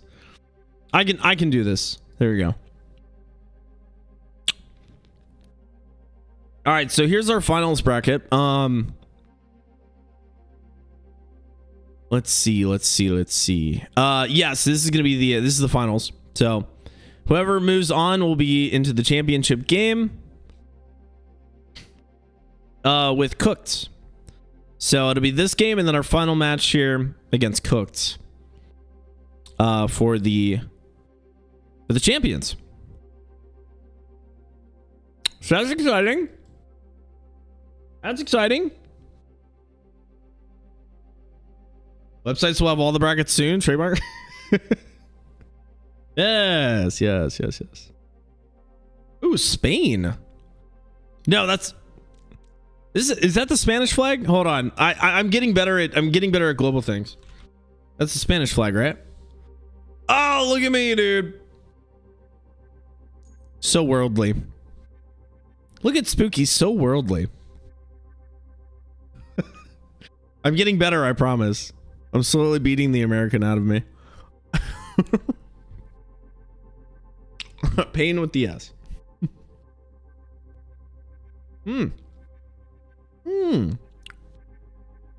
What are you eating? I'm eating a mint. Like a spearmint. I like them. They keep my anxiety down. It's nice. It's like the cushion padding for anxiety. Really good.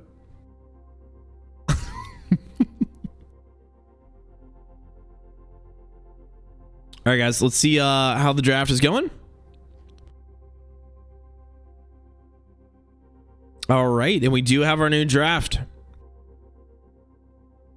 right, ladies and gents, so our final match, the banned maps for this game are going to be Busan Sanctuary and Palace LaCroix. Hero bands are going to be Ashe and Junker Queen. And our final hero lineups for NA is going to be Juno, Soldier, Freya, Kiriko, and Diva. And Diva to match against the Brig, Mercy, Cassidy, Hazard, and Farah. Okay, I see the vision. This is going to be the first time we've seen Diva in this tournament. So we will see this for our thing. All right, let's go, dude. Game number 3. We're getting to see some Diva gameplay. Holy moly.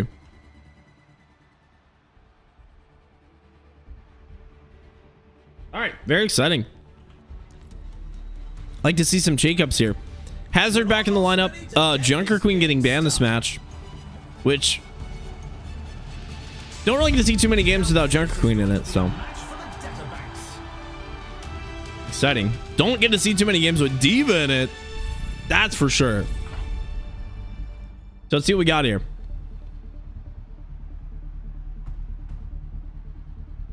Yeah, very exciting here. We've got the Mercy Farah. I'm surprised we're running the Freya Soldier again without the Mercy. Trying to see the vision with the Juno Kiri. Which maybe just to get some like more like distance healing on the diva, just so she can do some plays and Mercy doesn't have to follow. Yeah, NA doing a pretty bold composition here. I haven't really seen what the vision is here exactly. Pretty heavy poke though, I will say, between the DPS and the supports. And I guess Diva's gonna mitigate and mitigate all the damage, and then everyone else is just gonna poke and try to out poke them. We'll see. I'm really curious to see how this plays out.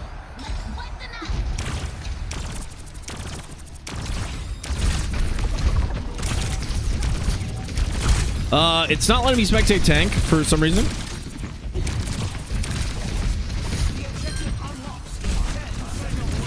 Okay, I can't spectate tank. It literally is not even letting me spectate tank. All right, well, Diva's gonna have to chill out, I guess. Good push here, though. Yeah, I'd like to see how they're doing these pushes here. Zoning that out, a lot of the projectiles mitigated here.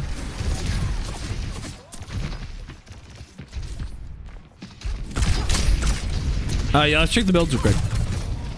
So Diva's going for the knockback applies burn. Here's our builds for EU.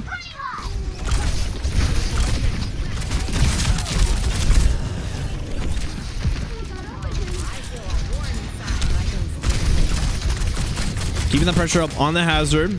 Playing slow. Diva having those boosters means that she can really rotate however she wants.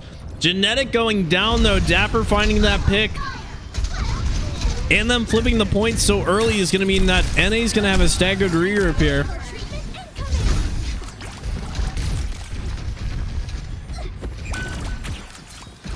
And Semestry going down. Yeah, very staggered regroup. So EU's going to have a pretty solid amount here. Looks like they'll probably, at the earliest, they'll probably push NA. If they want to flip the point back to like a 75%. Or possibly OT. This is already pushing this into OT territory. 85 on the Juno ult. Actually, a lot of ults. Everyone's about to come up on Econ right now, so this could be anybody's match. We're going to see a big old ult dump right here. Bomb comes out from Diva. There we go. Now we can see Diva. Let's go. Pressuring out. Trying to force that rotation. Constantly moving. Getting that out. Unfortunately, it looks like they're going to live. They're going to get that. Oh my God, man. Impressive. Wall comes out. Diva's still looking low. 63 HP right now. 86% on the cap. Don't know if NA's going to be able to get another regroup here. Diva out of mech is going to be it for the first round here. Was looking pretty good for NA. I see the vision on how they're using the Diva to kind of like rotate around. Try to pull that damage to her as she like baits out that damage. And then try to get a pick in the meantime. Not gonna work out right now, but I can see how they're probably gonna push this a little bit further, especially with the melee damage and the burn. They're trying to help get that damage going before those picks happen. So first round on Gogadora, it's gonna go to EU. Gonna take that first one, but again, it's not looking bad. It's not looking like NA is getting like ran over by this. So this composition's doing a little bit better. I don't know how Diva scales. I'm gonna be real. I haven't seen Diva that much in the past like month. Like I rarely see Diva. So I don't really know how she's scaling right now with her damage, her healing, her melee damage that she has with the ignition burst. Face tanking though is going to be grabbing that, which I kind of figured. Multitask mod as well, so she can do some damage. Just to live. So that's what the defense matrix heals you for 30% of the damage it blocks. So she's able to grab all that spam damage and heal it back up on her, just to fill in that gap for the time she's away from her supports. She wants to be able to be independent of the supports, so she can pull a lot of that damage away, so supports can aggro a little bit more. Here are round 2 builds for EU. Farah doing the heat seekers and speed kills.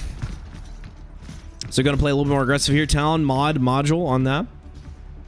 Let's go over check out EU here. The objective unlocks in 10 seconds.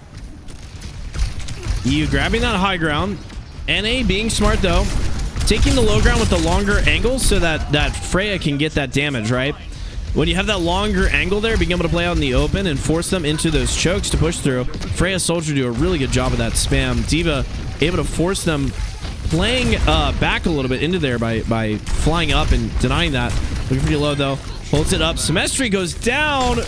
Dapper finds the pick. And Mars responds here. Still in the back line. Trying to find that Mercy. Gets the overhealth though, unfortunately, and not able to find that pick. So EU is going to be grabbing the first point here on Hanaoka. And going into the next. Econ wise, EU basically on the same page. Freya's going to be coming up with her ultimate here very soon. If she can find a pick here. Playing real slow here as they're trying to farm up some more econ. If EU can get this econ here, because they're all a lot closer than NA is, if they can play that econ really well, they could probably just do a 5-stack ultimate and win this before they get that ult charge here from NA. As D.Va goes down out of mech without getting much value from that mech. Chaco here again making the space. They have time though. D.Va's gonna have time to respawn to get that full team push here, so they're gonna need to make a play soon here for the touch. Forced in early there. Cleanse comes out. Hazard popping off the ultimate in the backline right now, trying to chase, but they do a great job jumping out from that Kiriko, getting out of there. Farrick finds the pick on Semestry. Chaco finding the pick as well. Reset the timer though, so NA's gonna get another push on this point as Genetic gets 2 picks, which is actually exactly what they needed here. Now with the res only 1 pick down, but the timer has been reset. So NA's going to get a whole nother push here. Visor comes out from the Soldier. Trying to find the pick on the Pharah. Does a good job rotating, and Mercy peeling for that. Not going to be able to get the pick, but isolating him into that corner makes him very vulnerable, right? So Mercy and Pharah goes down. Juno Wall comes out. Soldier playing in that to get that damage boost in the healing. A little bit aggressive there. Does get the overhealth from his biofield. Knock it out, forcing the Cassidy to play over aggressive for that kill. Getting a little too thirsty there. Knocks it out. Staggered pick here. That means Cassidy's going to be getting a long spawn, which means EU is down 1 for the next like 10 seconds. So it looks like they're going to be playing back up. NA chooses to not press the advantage. Instead just takes over point. Gets the high ground so they can play more defensively here. Have a better advantage position for this next fight.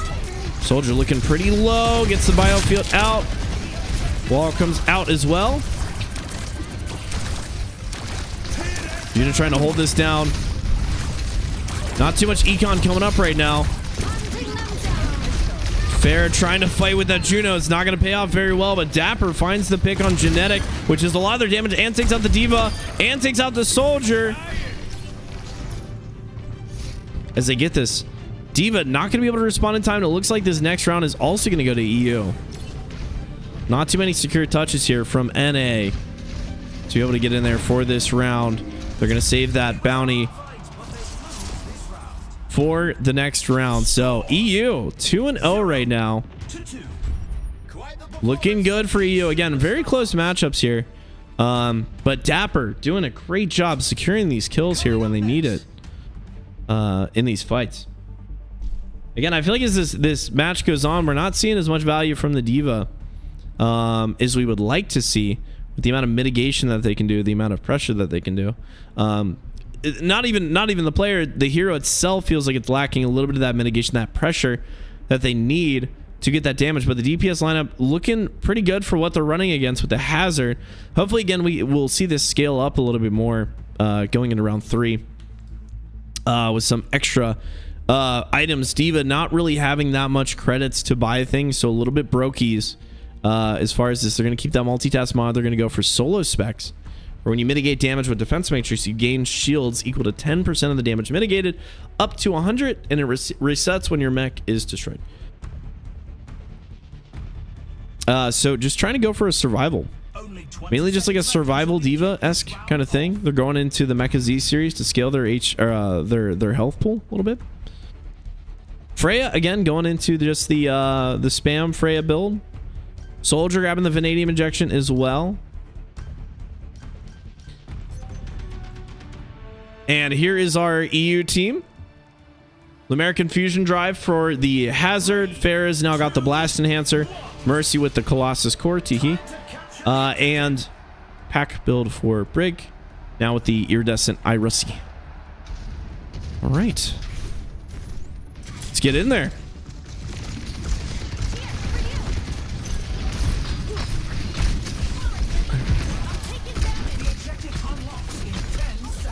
Brig packing it up on the Hazard. Mars finding the pick on Dapper. Big damage there early. Res comes out, so NA's going to have the advantage now. If they're able to press that, Diva looking pretty low. Able to sustain, though. EU still playing very close together. Make sure they get that Inspire healing.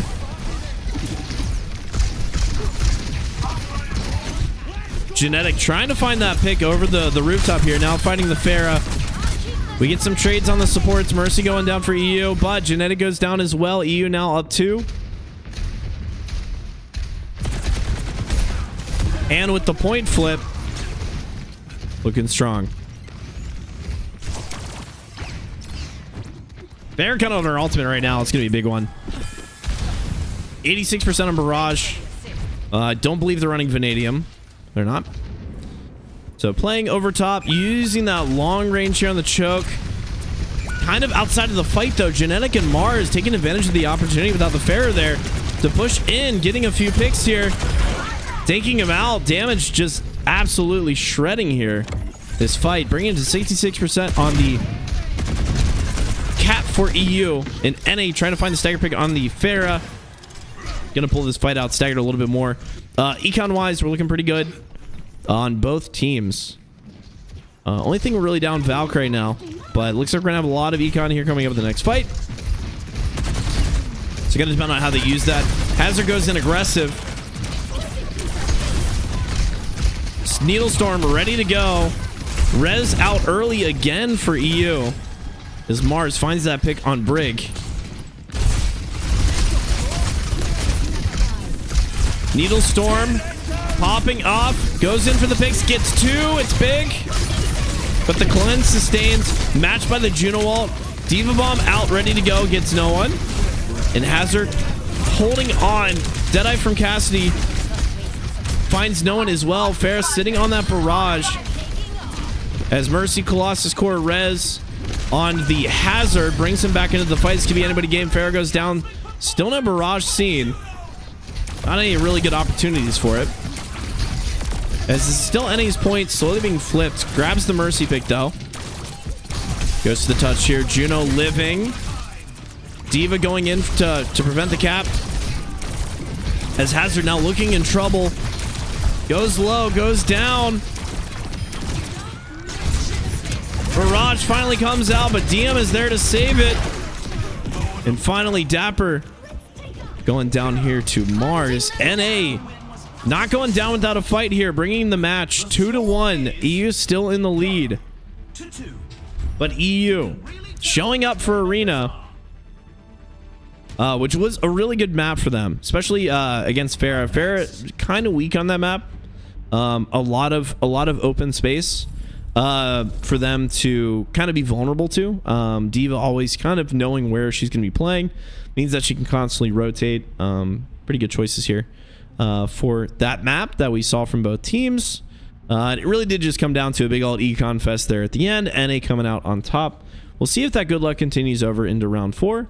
We're going over to Go Ghidorah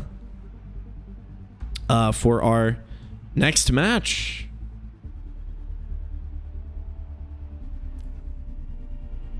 We're gonna wait for the 30-second mark till we jump into the armory. All right, for our build picks for now, Diva now running the ultra wide matrix, still just investing in that mitigation that she's going to be doing. We see Volskaya Ordnance, so Frey is going to be planning on spamming more into the Hazard. Soldier as well with Codebreaker. Juno now picking up the Cyber Venom to prevent the self-heal from Hazard's lifesteal. And the Kiri just investing more in basically just survivability with supported shooting. Tuzu. They do have the Nebula Conduit. Here's our EU picks. Needle Storm. With the Spike Heart now fires all enemies in front of Hazard. Pharah now has the Fuel Depot with the Phantasmic Flux. All right, let's jump in. Hazard already looking pretty low here. Trying to hang out. You can see the added pressure that the Freya and the Soldier with the focus on him are creating for him right now. As he can't really exist in the fight for too long without taking that sustained damage. EU finding 2 picks though early. It's going to take off that pressure of Hazard a little bit. Genetic. One thing in mind, and that is to kill the Hazard as quickly as possible. Already up to the 98% on their bolts.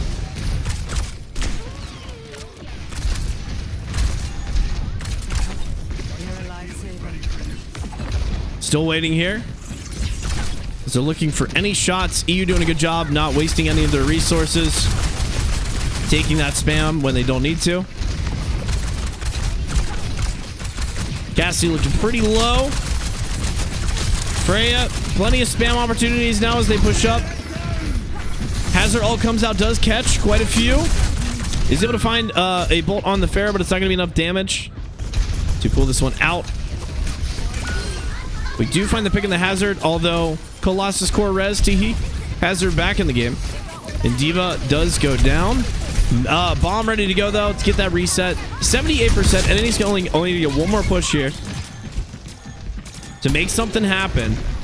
They do have Kiriko Rush ready to go, so that could be the tide changer here.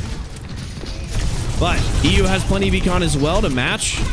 We'll see what happens here. They get that last touch. Rally comes out. Diva trying to just cook whatever they can here. Gets demech'd. Rally able to knock her out. Kitsune Rush not going to be enough to sustain this fight. As Soldier hangs in for the last bit. Freya now back. Genetic. Trying to use that vanadium injection to just get some more damage pumped out, but it's not going to be enough here. Go Ghidorah. Going down the tubes here for NAEU, coming out on top. Being able to hold that point, sustain through that spam damage, and manage their resources wisely here to take this all the way to the end. EU now 3-1. Pretty solid lead. NA's going to need to kind of reevaluate their game plan here. Even though this next map is probably going to be a little bit better for NA. Just because of the long sight lines here. Again, it's really good for Freya and Soldier. Little worse for Pharah. But she does have some good spots to play around. So, again, the Pharah. But again, it's really long angles. Hazard going to need to close that gap to get a lot of value. So it's going to be a lot more advantageous for NA going into the Riverwood Dam. As we go into round 5. Again, 3-1 EU. NA. Sorry, let me let me wait here a second before you jump into the armory. NA's game plan, I think is fine. I think we're just not getting as much value from honestly a couple picks. I don't know. There's a couple things I'm curious about the NA picks. I don't really know why the Kiriko pick either with the Diva. Now that could just be me not really understanding what they're trying to go for here, but I'm not really seeing the value that it's getting in game. It seems like we're just trying to kind of hold on for dear life during these fights. But not a bad play. We're just gonna see if this. Hopefully this map opens it up. Maybe we can scale up a little bit farther here for NA. But EU, man, I think they've got their formula down. I think they're running it well. They're doing great. Here are our final builds. We go into The objective goes live in 10. round 6. This could be the final match here for EU to take home the W.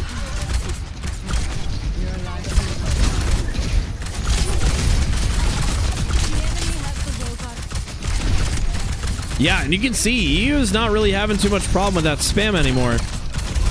Do find the pick though on the Cassidy. Not able to get that Mercy, even with that much amount of damage. It's a nice, easy run here. Cassidy back in the game, goes down. NA cleaning this up now. Able to whittle down EU. Finally to win that fight here as they get a little bit of progress here on the payload. Mars setting up on the flank. Gonna wait patiently here for a good opportune moment to start spamming out. Does find the Pharah just like that. She goes down.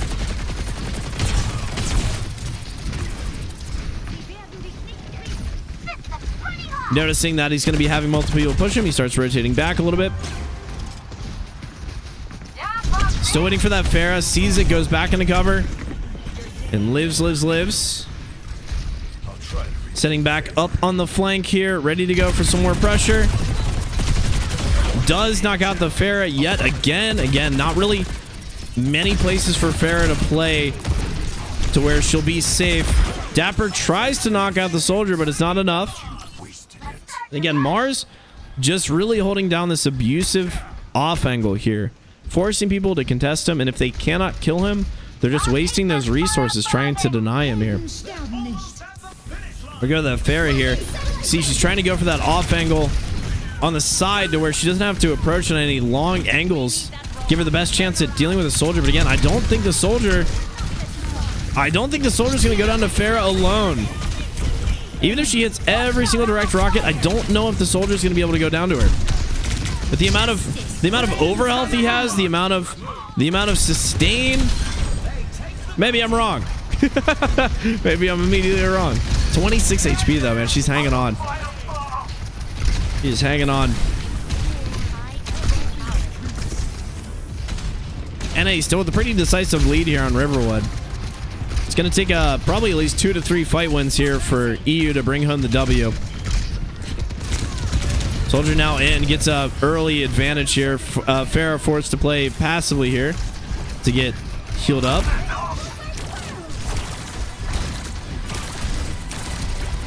Gordon sustaining. Deadeye almost ready to go here. Cassidy Deadeye is going to look real juicy on this map too. Unfortunately, Mars takes advantage of the situation, pushes up on that flank, and is able to start eating up the back line.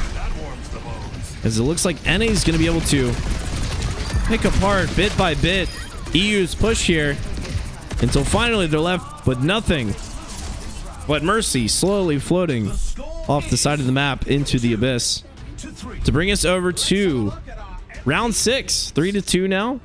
EU still in the lead, up by 1. NA trying to bring this up into a 7-round banger to finish out this match between these two powerhouse of teams.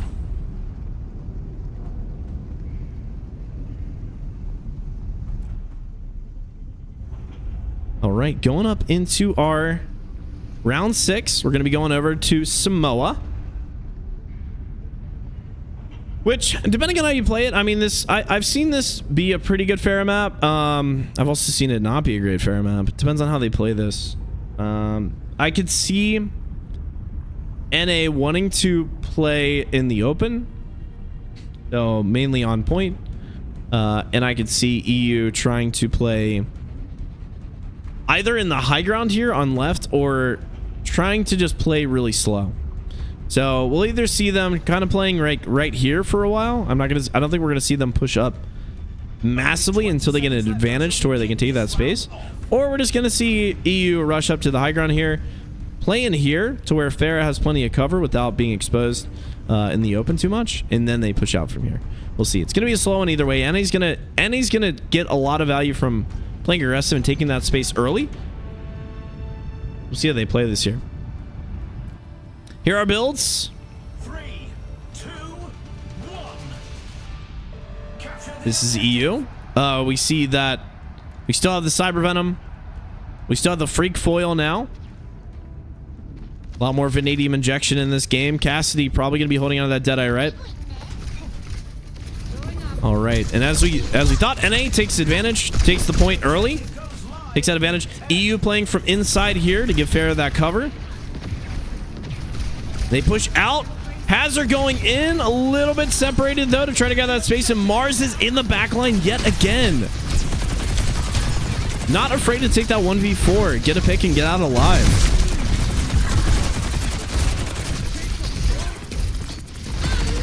Backing up a little bit. Rally comes out early from the Brig. Is she able to find a pick with it? Is she able to sustain? Playing quite aggressive now. Shield now gone. Brig hanging on for dear life. Genetic knocking him out though. They did get the flip. EU currently owning the point. Not for long though, as Machine Gun Freya is in the game. There goes the fair out. NA able to flip this back now. You're a lifesaver. EU looking to go take that high ground yet again. Gonna probably try the same kind of push. They really cannot push from main. Keeping it quite vulnerable on that main there, which is great for NA because that means they can just spam it here as well, which is what they're doing. Not giving them any space to really push out from there. They want to keep them funneled. They want that AoE damage. They want that spam damage to keep them funneled as long as possible. Hazard going in, trying to make that space with his ultimate. Looks like they almost get the flip. Contested there by the D.Va. D.Va runs in, grabs the Cassidy. Stoling in here. Rez comes out. And EU now in the lead for this fight. Able to try to maybe finish up this Juno, but they're going to give up. Go back to Mars here. Mars still holding down the point. Living. Point is not flipped yet. D.Va and Soldier not letting this happen right now as Juno pops the ult to sustain. Gordon gets the pick on Brig, and it looks like NA's going to be able to turn this around. Cassidy now down as well. And finally, Hazard. Beautiful play here from NA. Able to keep this point alive without dropping the flip and finishing it up with a nice easy W here to bring this game 3-3 tied up into our final round. Round 7 banger between Not Bored and Little Soda Pops. Up next, 7-7 banger, or sorry, round 7 banger, 3-3 right now, tied up, bringing this tied series 1-1 to a climactic ending here. Could be anybody's game. Will NA come out on top and remain in the tournament to represent in the championship, or is our championship game going to be between the number 1 and the number 2 EU seeded teams to decide the champions of the Stadium Builds tournament? Let's see some support, guys. Come on, let's see some support. What are we rooting here for? Where's come on, let's get this going. What are we looking at? Are we hyped up for come on, NA EU, what are we looking at? I need you guys to inject as much aura into your team right now. Whatever you guys are rooting for, I need that injection. They need that injection. They need it. This is coming down to the absolute last second to decide which team's going to be moving forward here. We're getting a last second look at the builds before this match starts. Gonna jump over to EU first. Hazard now with the Kitsune Charm to keep that cleanse up. the arena is ready and waiting. Cassidy just investing more in that damage. Farah now with the Vanadium injection, not risking that barrage. And Brig with pretty much maxed out 95% AP is what they got here. 95%. Here's our NA builds. Nothing too out of the ordinary. And we're going to be jumping in. All right, our final matchup. Let's see where we go. EU opting for the push on point. D.Va responding, able to find that easy pick there on Soldier, and Mars and Genetic going down so quick. Choco really making sure that they open that up early. Not afraid to take an aggressive play there. Just because it was the beginning of the match does not mean they had to wait out to see a perfect opportunity. They saw it, they went with it. They got an early advantage there.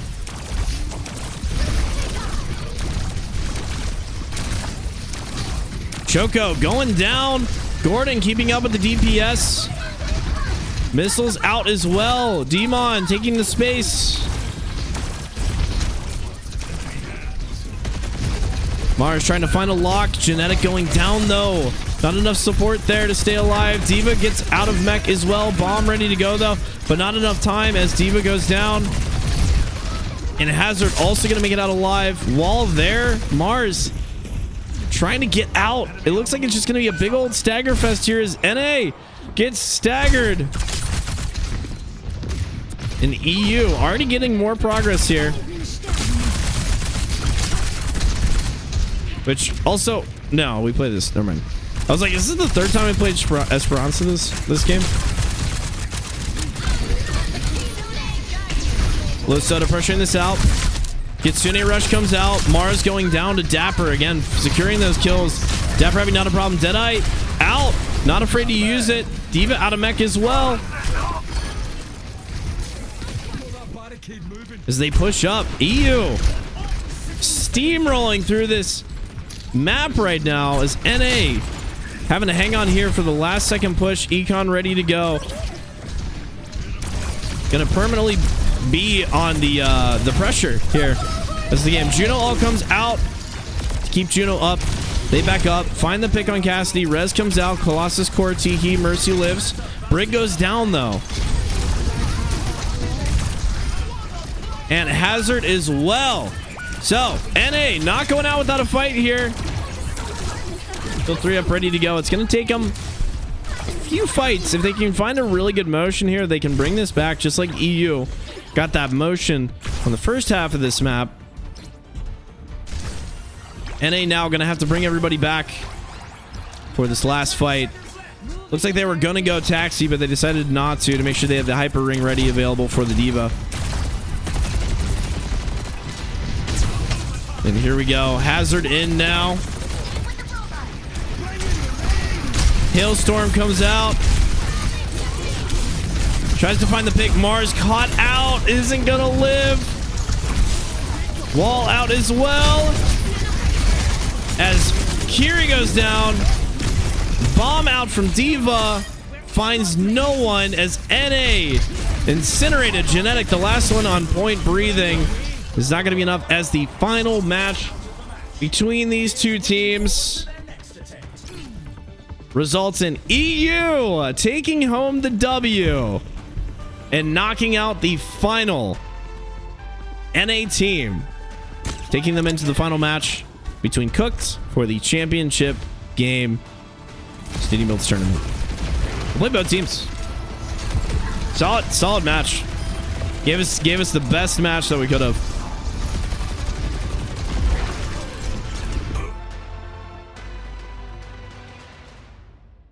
All right. And our predictions going to EU.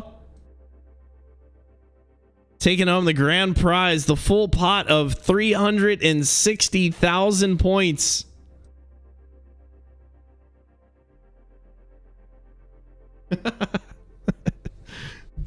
Well done. Well done.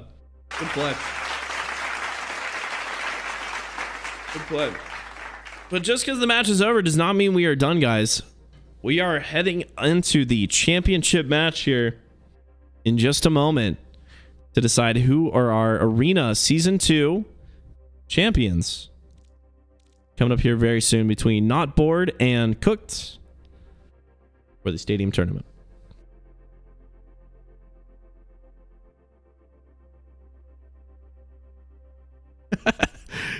That was a great game. That was a great game. That was a great game. Well done. Well done. All right, guys. Great opportunity here to make sure you grab some water. Make sure you get up and stretch a little bit. If you have not followed yet, if you're watching right now, new to the stream, feel free to follow before you forget. As we go in to the next match. We will have another predict coming up here soon for our championship match. For those that lost some of their monies, have a chance to win it all back here in the championship match. And those that Got a big old bag, dude. Time to double up that bag. You know what I mean? Time to reinvest, dude. I want to see. I want to see this be the biggest bag tournament, biggest bag prediction we've had. We've been amping it up, man. For this championship game, I would like to see all bets on the table. All bets on the table.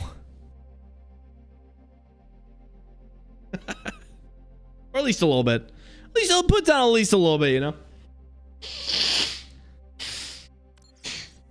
Nah, I'll walk with my bag. Yeah, make it a little bit of fun.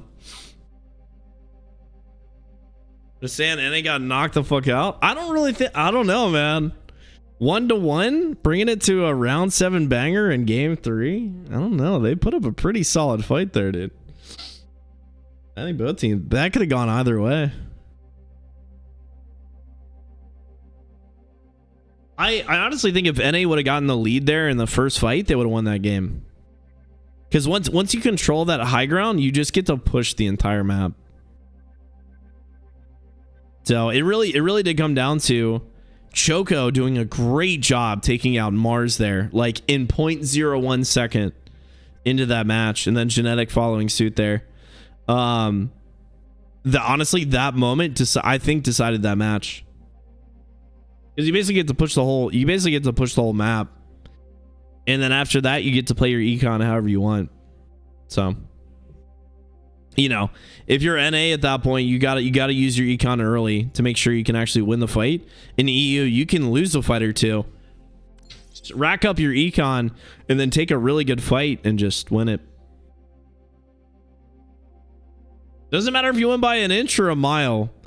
Well, now it's not an inch or a mile. It's now it's an inch or a kilometer. Doesn't matter if you win by an inch or a kilometer, guys. A win's a win.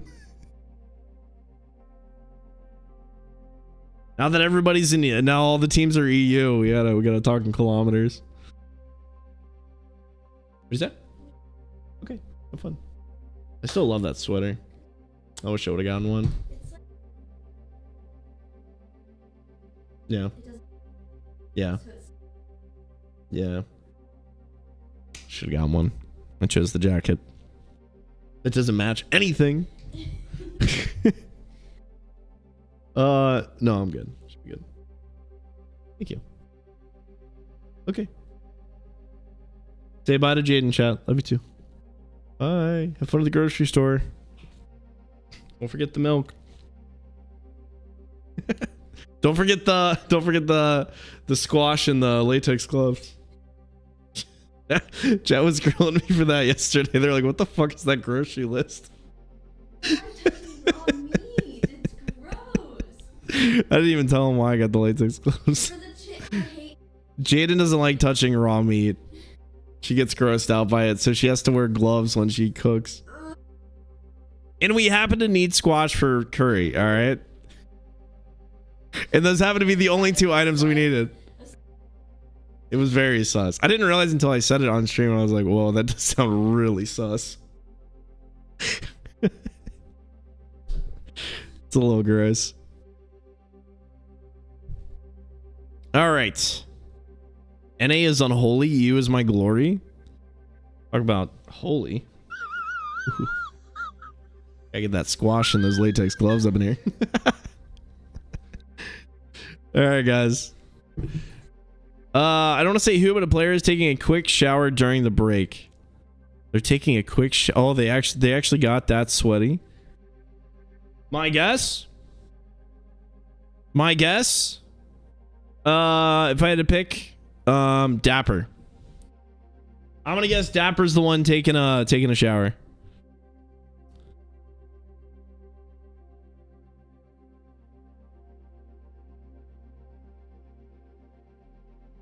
Netflix and chill, more like latex gloves and squash. You know what I'm saying, man? Dookie, can I see the applause thing? It's my favorite part of this stream. No. Sure. Hooray. Hooray.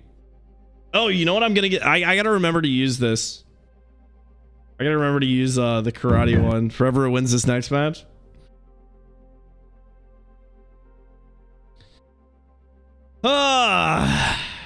Because I'm a stud.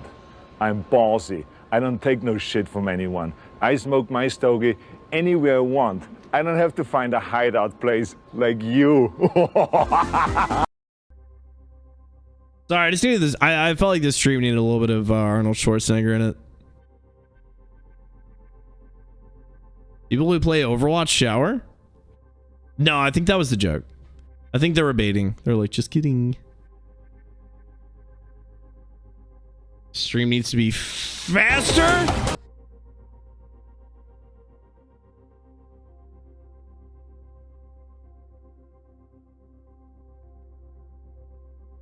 If cooked wins, can you do it so good? Oh. All right, now we're just going through the board. All right. We got a little bit of time. I'm gonna go stretch. We'll be right back here. So a quick little break that we're gonna be taking, and then we'll be back. Go get yourself some snackies. We're heading into our championship match,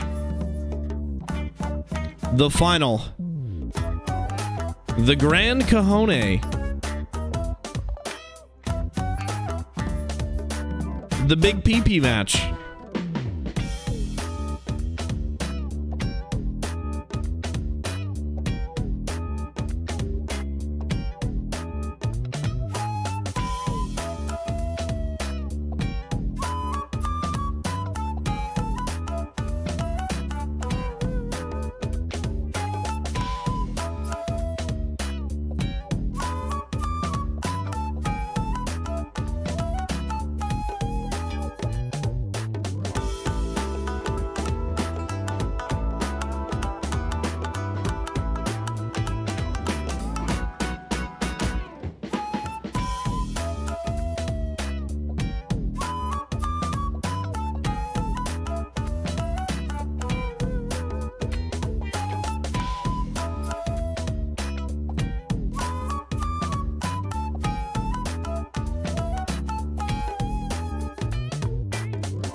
All right, we're back.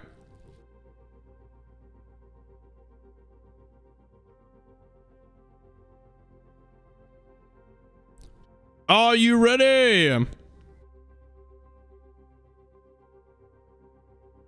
Oh, speak chat dedication to my mom. Yo, we love moms here.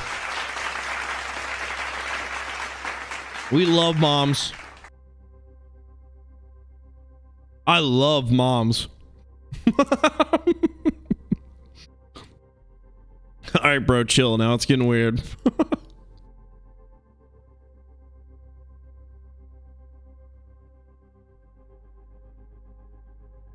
Ow.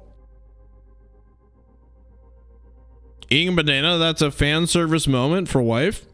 Hey, you're welcome. A banana sounded good. I needed to eat something, but I didn't want to eat too much. You know what I mean? Because I'm gonna get too like, I get too. Is anybody else like when they eat a lot, like a solid lunch, they get super sleepy? Is that just me? Spooky, of last match, who was the MVP for you? Probably, God, I want to say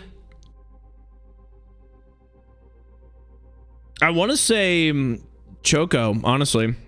It just Hazard gameplay has been really good. However that man is able to get in and get out alive like that so often is pretty crazy. Between that or Dapper did really good. Mars was ripping and tearing on the on the off angles. A lot of really good plays. But also like Mercy Colossus Core Res is like so OP. It gets so much value. So like honestly, that might have been the most valuable thing in the game right there. Legitimately. Colossus Core Res might have been the most valuable thing in that game. Mercy. Both Mercies get MVPs. That's it. I've decided. Both Mercies get MVPs. Am I saying that because there's a lot of Mercy players in my community? No. No, I'm not.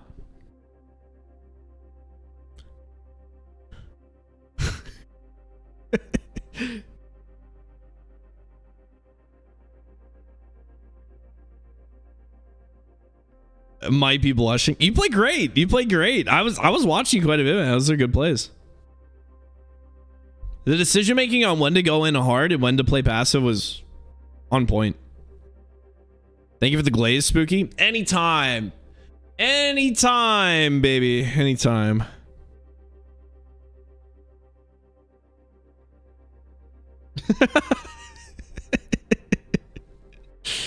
Anytime, anytime, anytime. The Mercy players did really well. Please don't stab me, Mercy mates. Oh, I'm gonna start the draft. I'm gonna do it. I'm gonna cancel the match. Nope.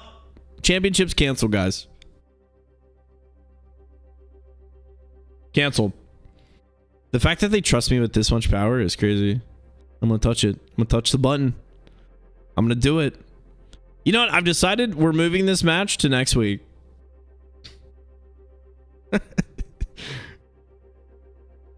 Typical Twitch streamer with a god complex. You know, actually next Sunday works out better for me, guys. I'm really feeling like a next Sunday kind of thing. Now we're waiting. All right, a few more minutes, guys, and then we are on to the championship match. Who here is excited, by the way? Tuesday, guys, we only have two. We have today and then tomorrow. And then Ramatra is going to be in Stadium. And possibly a nice chunky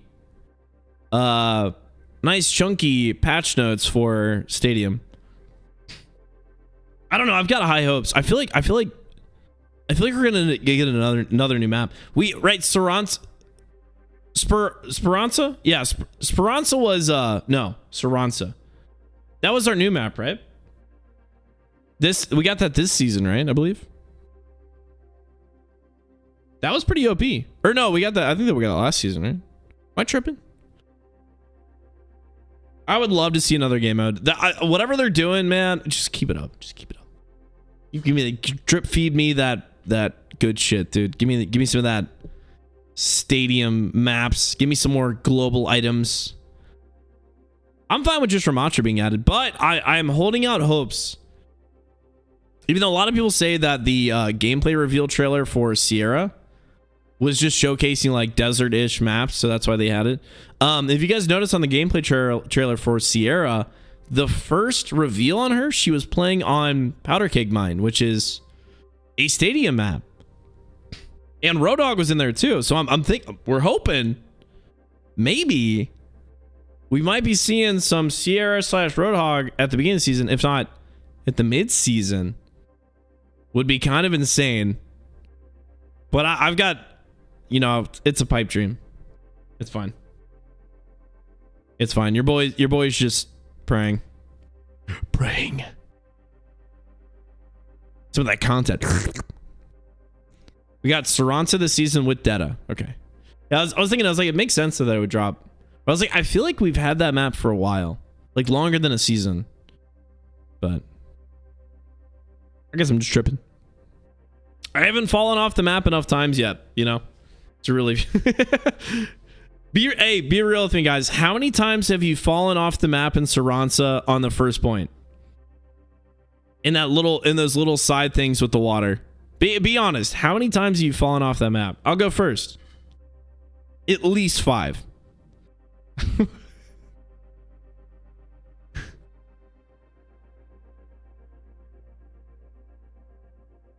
If Roadhog gets put in Stadium, I'll never play Stadium again.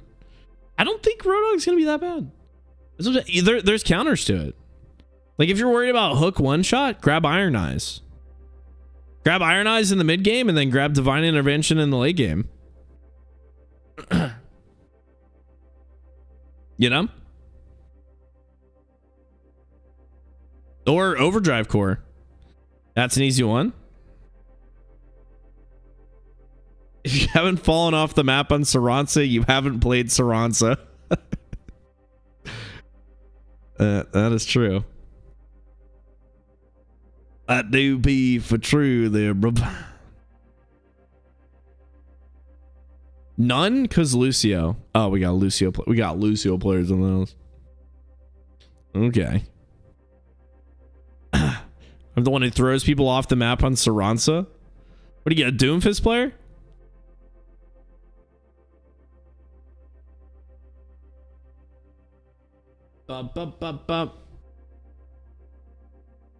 More worried about powers like a limbs reset hook.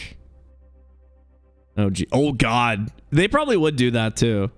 That's all. Well, I'm saying Iron Eyes is an easy counter. If you grab Iron Eyes, he literally, even he tries scaling up his damage.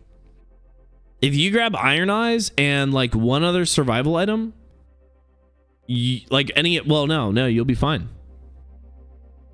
Yeah, not even kidding. Just grab Iron Eyes and your health will scale. And honestly, I think you'd be fine. And Hog is just, unless he goes like full damage, and in that case, he's just gonna get deleted anyways. The moment he exists in an open space, he's just gonna go poof. Iron Eyes, there you go. That's what I'm saying. There's for things that annoy me in Overwatch, there's counters to it in Stadium, which is nice. Unless there's not. Unless there's not. Like pre-nerf Freya. They just kept buffing her, dude. They just kept going. They just kept going. They're like, nah, more buffs. She needs more buffs. Solo queue, people buying survival.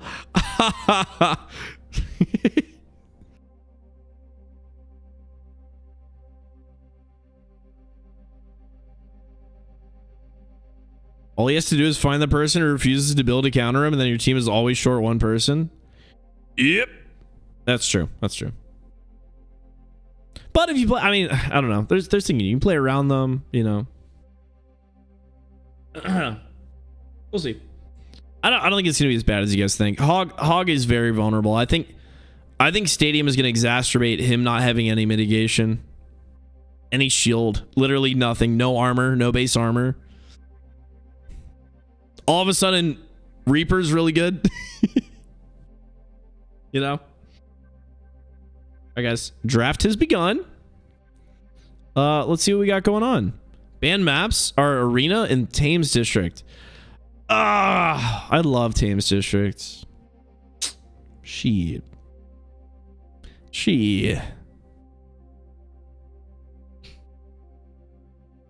Hog versus Machine Gun Freya. Yeah, good luck. Yeah, good luck. Good luck, good sir. Ba-dum bum boo boo boo. All right, for game number 1. Getting started here very shortly.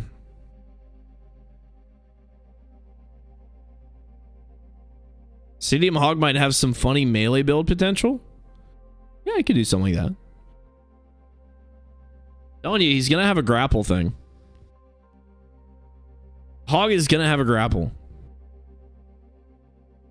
And there's gonna be an ability that's when pigs fly, and he's gonna be able to fly.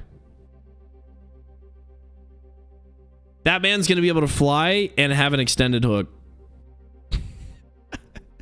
And be able to throw, literally you'll be able to throw people with your hook. So you hook, and then wherever you move your hook, it tosses them that way.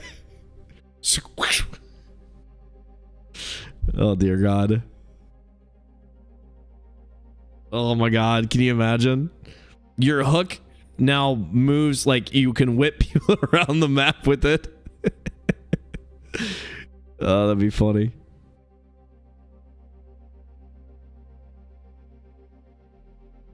Look,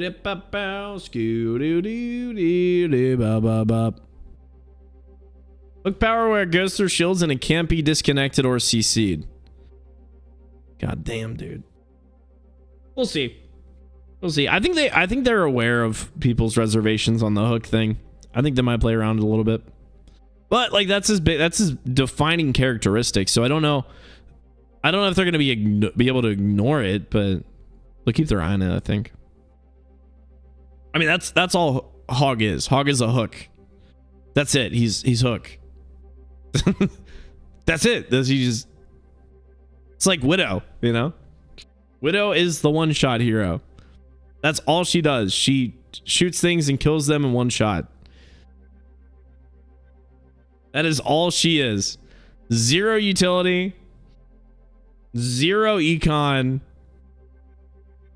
Hog's like the same way. It's just hook.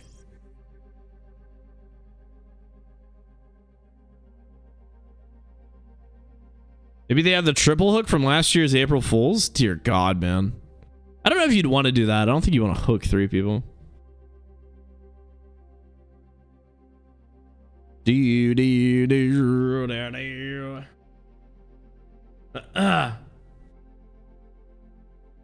Okay. Are we how are we feeling? How are we feeling? Ready to cook here, boys? Hog in stadium. You play as a hook that throws hogs at people. Now we're talking. You guys are weird. You guys are goofy. All right, so the draft is currently paused. So we're still waiting here. We'll see what's going on. Let me check to see the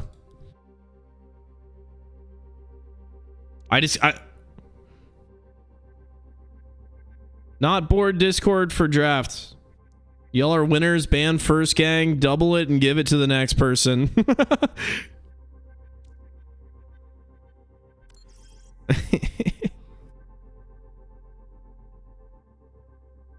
I dabble in some Arc Raiders again. Been a hot minute since I've been topside. I've been thinking about it too, man. I've been thinking about it too. I think if I play a few games, I might get pulled back into it for a little. I wouldn't mind some more chill. It's fun interactions. Gamba, you know what? Right. You're right. All right.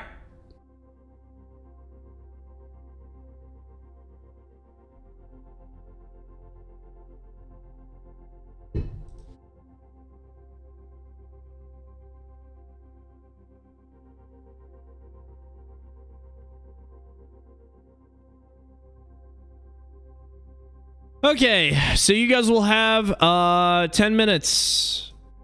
You have 10 minutes to place your bets. It is between Not Bored and Cooked. Now, Not Bored is the rank 1 EU team. Cooked is the rank 2, but I will say Cooked has been kind of ripping through the tournament lately. So just so everyone's on the same page, so everyone has the same information here. Prediction is live. If you want to put down your bets, feel free to. I'm going to jump ahead so you guys can see the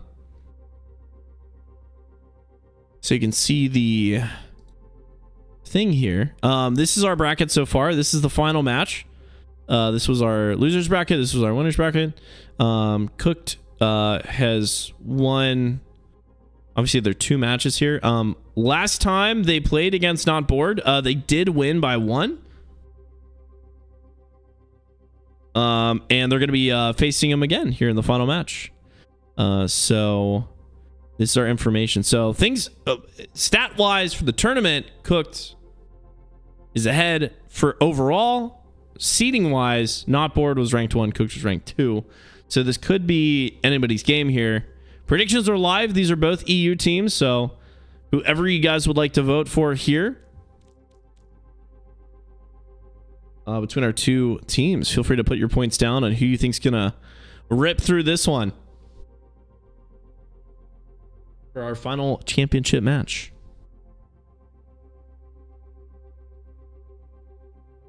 Not Bored as who put 172,000 credits? Goddamn, we're racking this thing up, baby. All right, so our largest pot that we've seen on the stream was last game, and that was 360,000 points, and we're already up to 240,000. Not Bored just played. Yeah, they won, so they're moving ahead to the final championship.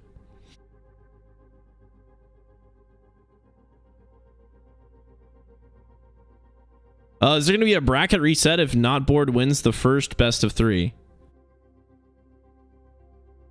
Is there going to be a bracket reset? I don't think so. I believe this is the final match. Right? Or am I tripping?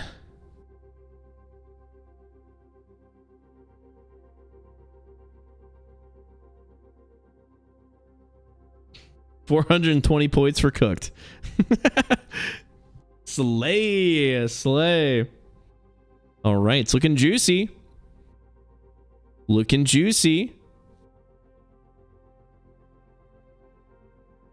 Mercy versus Spain. That's the new Sex in the City series that Overwatch is coming out with.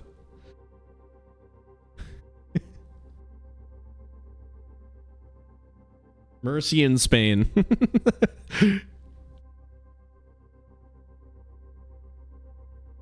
All right. Let's back to the draft here if we can see if we got any more information here.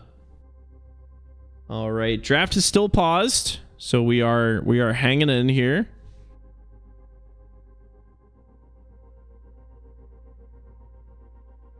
I think they did say that they were doing the they might have been doing it in a different Discord for the draft. We will see though.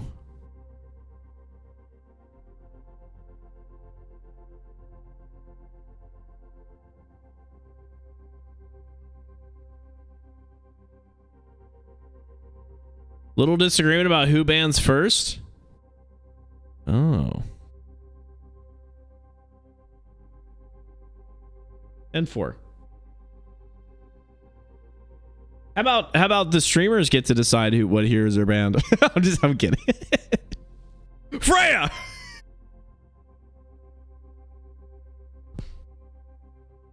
Don't even ask me. Don't even ask me. Just already know what it is. I still think it'd be fun. I said this yesterday, and I'd like to see this. It would be fun to be able to ban a global item. Like both teams get to ban one global item. So it's like a hero ban. It's map bans, hero bans, item bans. Would be really cool. That would be so neat. I don't know if you would have to literally just like enforce it in like the honor system. Like you just can't pick that item. But that would be so cool. Freya ban pre-typed. Yep, I know. Yeah, Colossus Core. I know everyone would ban it. Yeah, I know. Ban Vanadium? Oh, that would be cool. That would actually shake things up a lot. Because then you would really have to make sure you pick something as like good econ.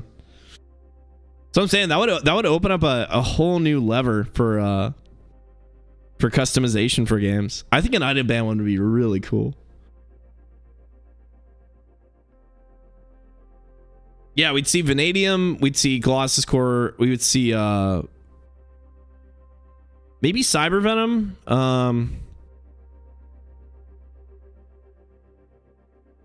What else do we see? Phantasmic Flux. Maybe. I don't think Phantasmic Flux is that big of an issue. Maybe Overdrive Core. We could see that for some heroes, depending on what they pick.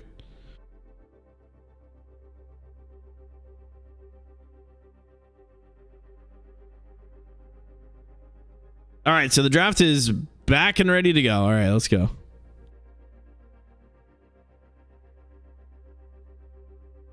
Whole new lever? Oh, surely someone else got that.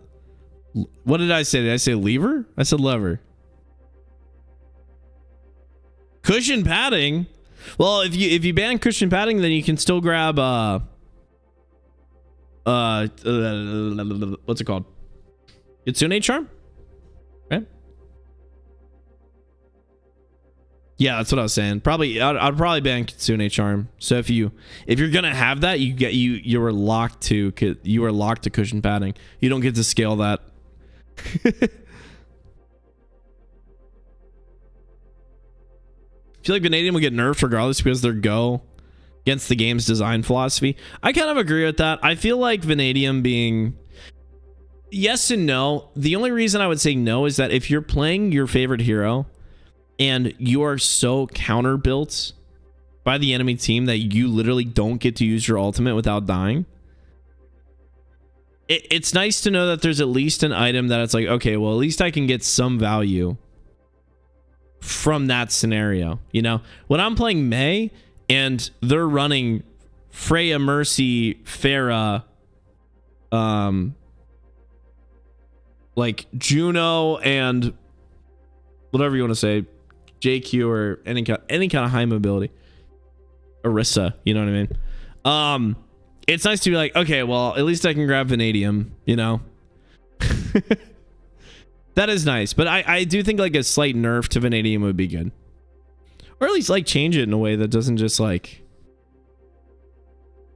you know, give you a shit ton of buffs.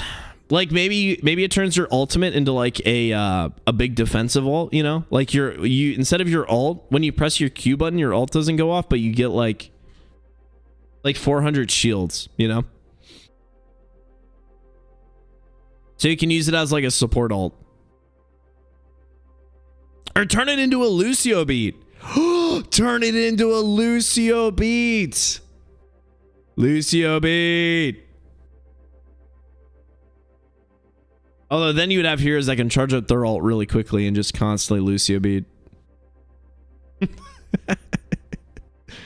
I think maybe like a Wu Yang ult. Wu Yang ult will be good.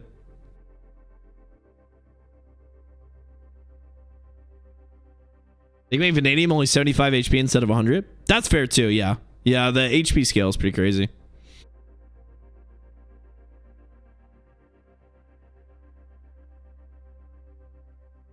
They'd likely buff some ults for Stadium instead of keeping Vanadium. I don't know if you can buff certain ults enough to make them good enough for like most scenarios. Like Soldier ult, I don't think you can buff that without it being like a feast or famine kind of thing. Like if you buff it more, it's just gonna eat in certain scenarios like way too much. But then it's still gonna like get completely countered and shut down by like shields or DM or anything. Self nano for 5 to 10 seconds. I could see something like that. Like Vanadium injection turns into a self nano. That would make a lot of sense with Vanadium injection.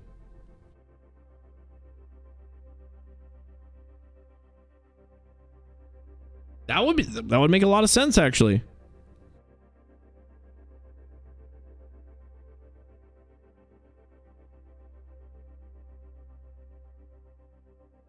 Eric's, thanks for the follow by the way. Welcome in. Welcome in. Okay, I believe the prediction is closed now, so all bets are in. All bets are in. Is Roadhog going to be in Stadium next season? I don't know. As far as we know, no, but maybe. You never know. You never know. Tracer with self nano vanadium. What is broke? I mean, it's honestly, I'd rather take that than Tracer with normal vanadium. Because then she's just always getting it, you know. I think I'd rather take that than normal vanadium. Like, especially if it doesn't scale the health. Not a bad idea. That's not a bad idea. Lifeweaver? Everyone's asking for Lifeweaver. Every season. Every season I'm like, surely Lifeweaver next, right? And they're like, no. No. Ramatra. God damn it. You know, is it gonna be in Stadium? Ram. I know, Ram's coming. 2 more days. 2 more days. 2 more days. All right, so we have our bans in. We have Brig and Junker Queen is banned for this match. Interesting.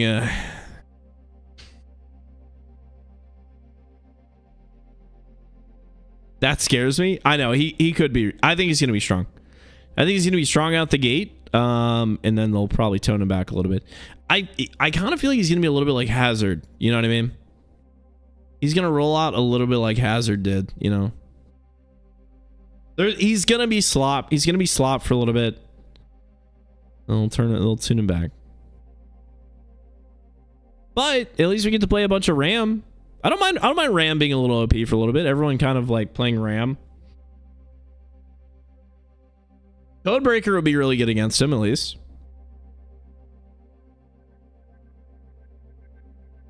No Freya ban? Here we go. And no Mercy ban. Here we go. Gentlemen, start your engines.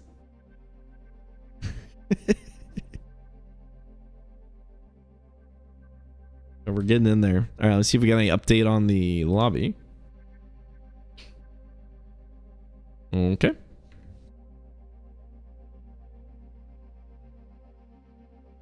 I mind. I like Brig. I like Brig too, but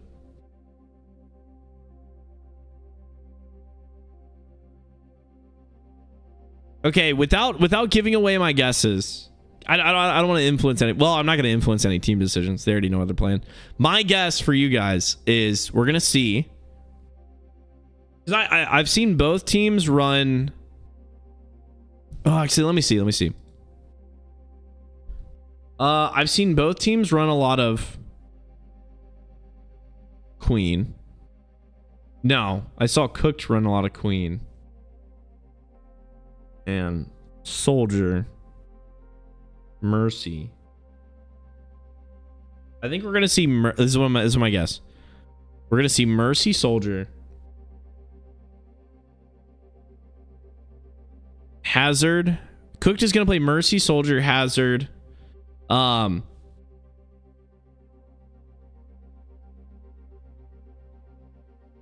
Maybe Kiriko. No, they're gonna well. No, I feel like we're either that or we're gonna see Kiriko, Lucio, Hazard. This is what we're gonna see: Kiri, Lucio, Soldier, Hazard, and Tracer. That's my guess. Cooked is gonna run, yeah, Kiri, Lucio, Soldier, Tracer, Hazard. Not Bored is gonna run Reinhardt, right? Didn't they say they played Reinhardt a little bit? I want to see Reinhardt. Oh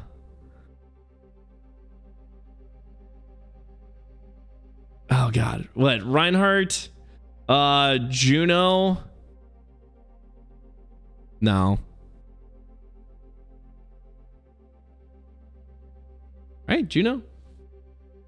Maybe they'll play the Mercy. Maybe they'll run the Reinhardt, Farah Mercy.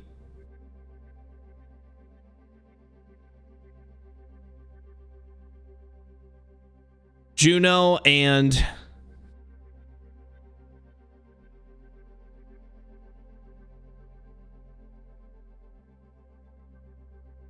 Soldier. Who cares? It's gonna be a Soldier matchup. That's my guess. That's my guess. I feel like I'm pretty locked in on what Cook's gonna run. I feel like Not Bored can run quite a few things. So we'll see. We'll see. I'm ready, dude. All right, do we get it? Come on. Sorry, the teams are doing Counterwatch during the roster choice. Ugh! Okay, maybe they're not. Maybe Cook's not running what I thought they were.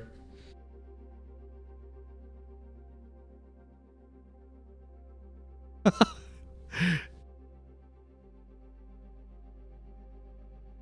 had a match against Alfie and Daya the other day, but it got canceled mid round 2 due to my Hazard getting banned. He got banned? What? Like ban? Like Overwatch banned?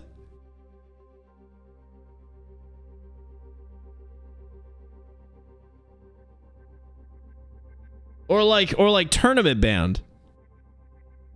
Oh my god, that would actually be so funny, dude. Imagine being mid tournament and your player just gets banned.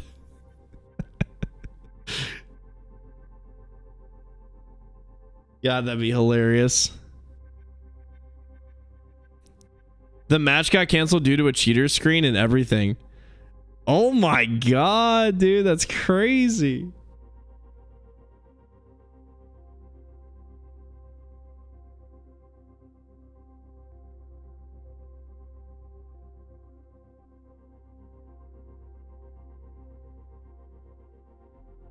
I've heard a lot of people, there's been a lot more like matches canceled due to cheaters things coming up lately.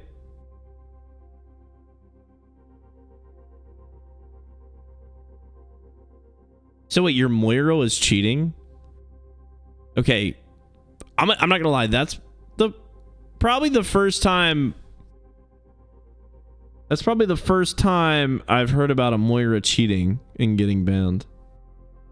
What do you even hack? Walls? It's kind of weird. That's a bold risk for not a lot of reward. All right, guys. Yeah, apologies for the delay. We should be getting started here very shortly with the championship. Just hang on in. Don't you worry. We're gonna be getting started here shortly. J3 spectated a cheating Moira once. She has hard aimbot. So funny. I think I did. I watched a cheating like an aimbot Winston one time too. I don't know who's spectating that one, but I was like, dude, really? She got exposed in the play of the game? Holy. That must have been an Alteon. It had to have been an Alteon. They're just like, you know what? Why not? How do you even get mad about that? You know?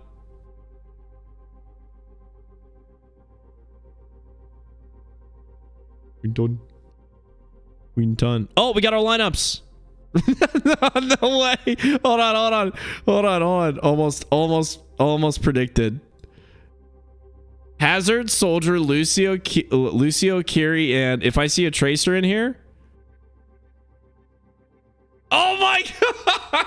He fucking nailed it, boys. Cooked. Hazard, Soldier, Tracer, Lucio, Kiri. Not Bored. Hazard, Junkrat, Fair. There's the Fair Mercy. I forgot about the Junkrat. Yeah, I forgot about Junkrat. Oh yeah, Wu Yang. That's right. I was thinking about like what other sports like really good right now. Versus Hazard, Junkrat, Fair, Mercy, Wu Yang. We got it, boys. We got it, boys. All right, ladies and gentlemen, we are here after a full tournament of stadium builds just to go back to the main screen.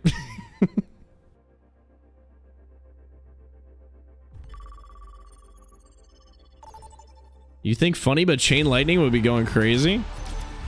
Who's Oh, yeah, I guess you're right. Yeah. I think it was before that, though.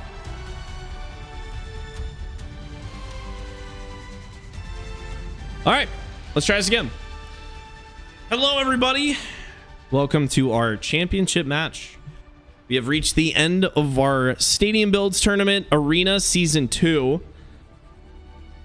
To get to our final two teams that are competing for the grand prize and the championship title of our Stadium Tournament. We have the highest skilled players here today at the tournament, ranging from GM to champion players here playing at the highest level of Stadium, competing for our final match. This is a best of 3, so first team to win 2 games is going to win the championship. Obviously, each game going to a normal competitive Stadium round, all the way up to round 7. We're going to be breaking down the builds of each players, narrating in real time the decisions, what's happening in the game, so you guys can get an idea of what's happening in this match as we see how it unfolds. We are joined today by 2 teams from EU. Our finals match knocked out the last NA team, so it is our final 2 EU teams seeded rank 1 and rank 2 is our teams.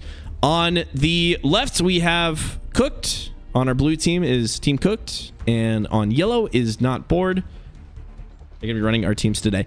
Each match is goes through a draft phase where both teams pick map bans. So this game, it is Arena and Thames District are banned, and also a hero ban. Brig and Junker Queen are banned before they go on to their draft phase where they pick the heroes. So we will not be seeing Brig or Junker Queen. Obviously, these are our lineups, and we're starting up with our first match. Here are our builds for both teams on Cooked and for Not Bored. We're running these. So we'll be breaking down these builds as we play here. So, Cooked pushing up here. Getting a bit early are on point. Not Bored going for the high ground, especially with their Junkrat. They want that high ground so they can get some easier shots with the Junkrat. Walls come out here on point. Farah trying to get above just to get some advantage, playing above that point with that cover. Our Hazard here. VX1 trying to push up and get that value. Getting an easy cap here. Not Bored, not able to push out without taking too much of that damage, so they actually get point here, which is going to be really tough for them to recap this here without losing a lot of resources to get there. Choco going down, taking a lot of damage there. Team not pushing up in time to really take advantage of that space that they make. And Daya taking out Wellesley. Cooked now, getting a pretty early advantage here. Going at 35% on this control map on our Sanctuary. Give it to the Fairy here. Try to get that pressure. Pretty good pick for the Fair Mercy here. Really just got to watch out for the Soldier if they can get that value before these fights happen. The problem is, it takes a little bit of time for that Fair Mercy to get value if they can't get close. So a lot of times you'll see them possibly even lose some people on the way. Fair again, making a pretty aggressive play here. Mercy going to have to go in with her as they play above that point. Pressuring it out a little bit. Going out for that Soldier. If they can get that Soldier out of the game, it's going to open up a lot for that Fair to get some more plays. Again, chasing down that Soldier, trying to see where he's playing. Forcing Cook to go back. And this matchup between Daya is going to be able to knock him out. Now that Mercy had to leave the Farah. Responded with the res, though. Not Bored now flipping the point and taking this point for themselves here. Cook's going to regroup. Econ-wise, looking really good. Almost 5 ults for Cooked. 4 ults for Not Bored here without that Mercy Valk. Kitsune Rush Visor going to be able to pump out a lot of damage here. Responding, getting the Hailstorm out there from the Hazard. Junkrat going down. Beat to match here. Plenty of ults for Cook to push in aggressively to take this point. They only have to win 1 fight here to win this match, this round. Ball comes out. VX holding on. A little bit low, though. Choco cutting out that space, denying where they can go. Still down, but biding their time to get a little bit of a regroup. Curse finds the pick on Farah in the back line and picks him apart here as Cook is looking pretty good on point. Able to flip this cap. Not enough time. Uncle Dents, though, finding that cheeky little pick on Curse is going to knock him out, but it's not going to be enough here as round 1 goes to Cooked, taking that first point. Take a look at our build so far. Hazard is running off the wall, which is when a wall is spawned, it knocks back enemies within 8 meters after a 1.5 second delay for some bonus ability damage. Classic item that you see a lot of Hazard players pick because it's really solid AoE and really good knockback to create a lot of space and pressure for teams, especially because it's delayed. It creates even more time where you can't really play in that area, which over time can force teams to make a lot of really different decisions based on that pressure. Tracer's got the auto recall once per round. If you would die, instead you use recall for free. Spending your ultimate charge reduces recall's cooldown by 50%. So investing a little bit more in the cooldown of recall and also getting a free live is really good for Tracer, especially with the low HP pool and T-Racer. The Hazard is picked up off the wall. Fortress, which makes the wall even bigger now, and knockback applies even more damage, making walls even more threatening, which is really good for Hazard. Soldier rocking the hunker down and on me, basically investing in their biofields to where they can shoot the ground with Helix Rocket, and anytime they do damage with Helix Rocket to enemies, it's going to spawn an extra biofield, which is really big. Going on to not bored. Same thing for Hazard, essentially. Farrah's kind of running some heat seekers, some speed kills to get some more damage. Junkrat running the Bango, Bingo, and Zip Grease. Get some really good pressure here. And Mercy, Wu Yang. Wu Yang investing a little bit more in the damage and survivability here with pain drops. So we're going in. So we did have a little bit of bug on this map. This happens in our stadium custom maps sometimes where it plays the map twice. Don't worry, this doesn't happen all the time. But we're going to start the match with a double play. So nice we had to play it twice. And that's just a current bug with the stadium custom games, which hopefully will get fixed at some point. Lens comes out here. Offie keeping them up. VX1 goes down, though. Let's go. As they push in, we love to see Not Bored makes kind of adjust their game plan from last game. I love to see teams that learn from the previous games and actually act on those changes. And they did that here. Great. They went straight to the point. They pressured it out. They took the fight to them, so they didn't get a free cap and then have to play offense just to get that point. So Offie holding this down, though. Daya does find the pick on Choco, which means that they're going to have to fight even harder here. Cooked not giving him that point for free, doing a really good job sustaining this, not flipping that point, and actually forcing them to play back even further.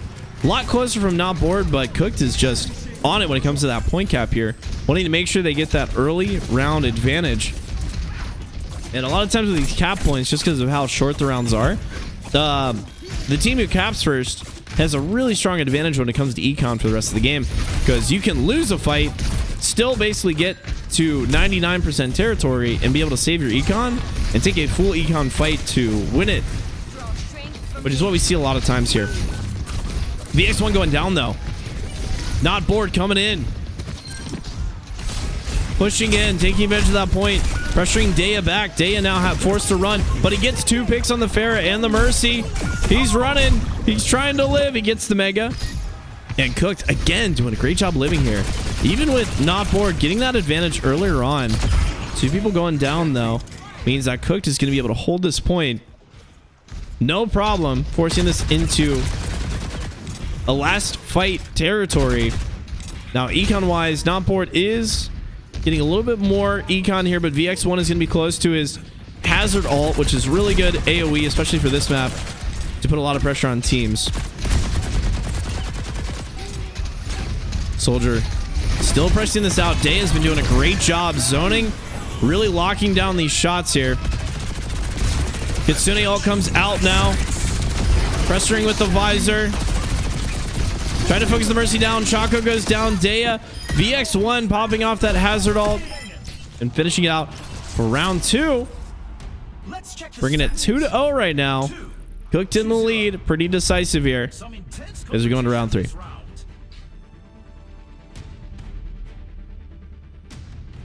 Next up.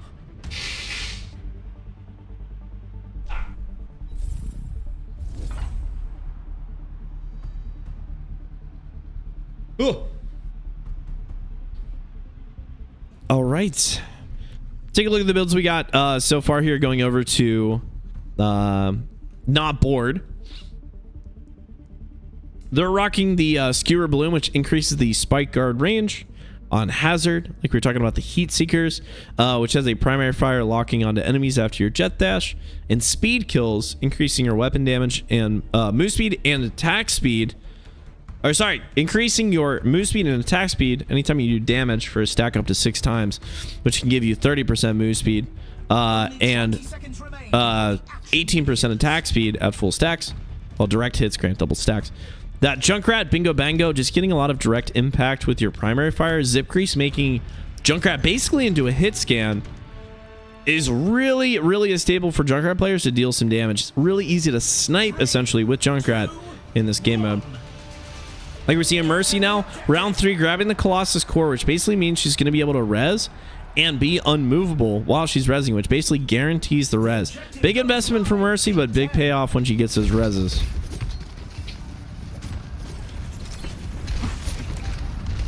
Rocket here on Lucio. Waiting it out, buying their time. Roll passive here, just trying to figure out when they're going to be going in. VX1 waiting passively for that dive. Choco goes in to try to make a play. Isolating Curse. Curse gets forced out of that recall. But Choco going down quick. A lot of damage dumping into him right now.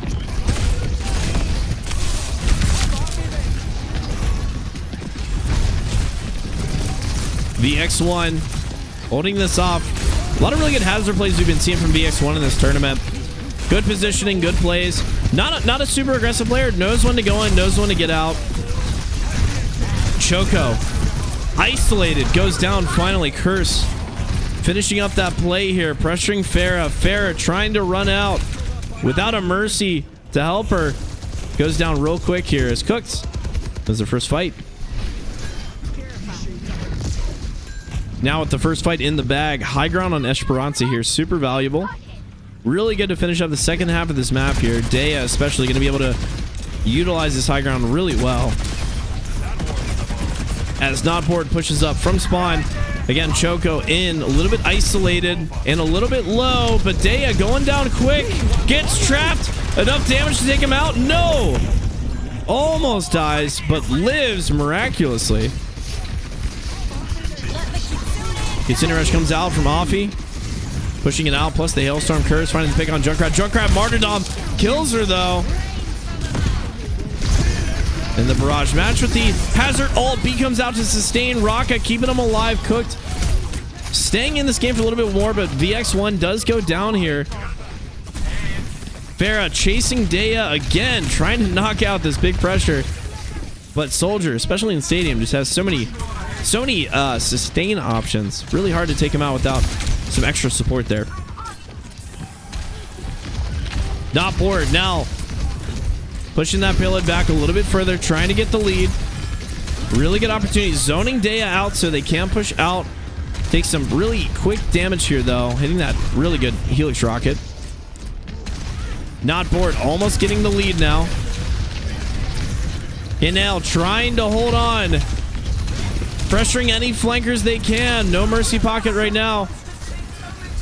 As they push in. Dea now again with the visor ready to go.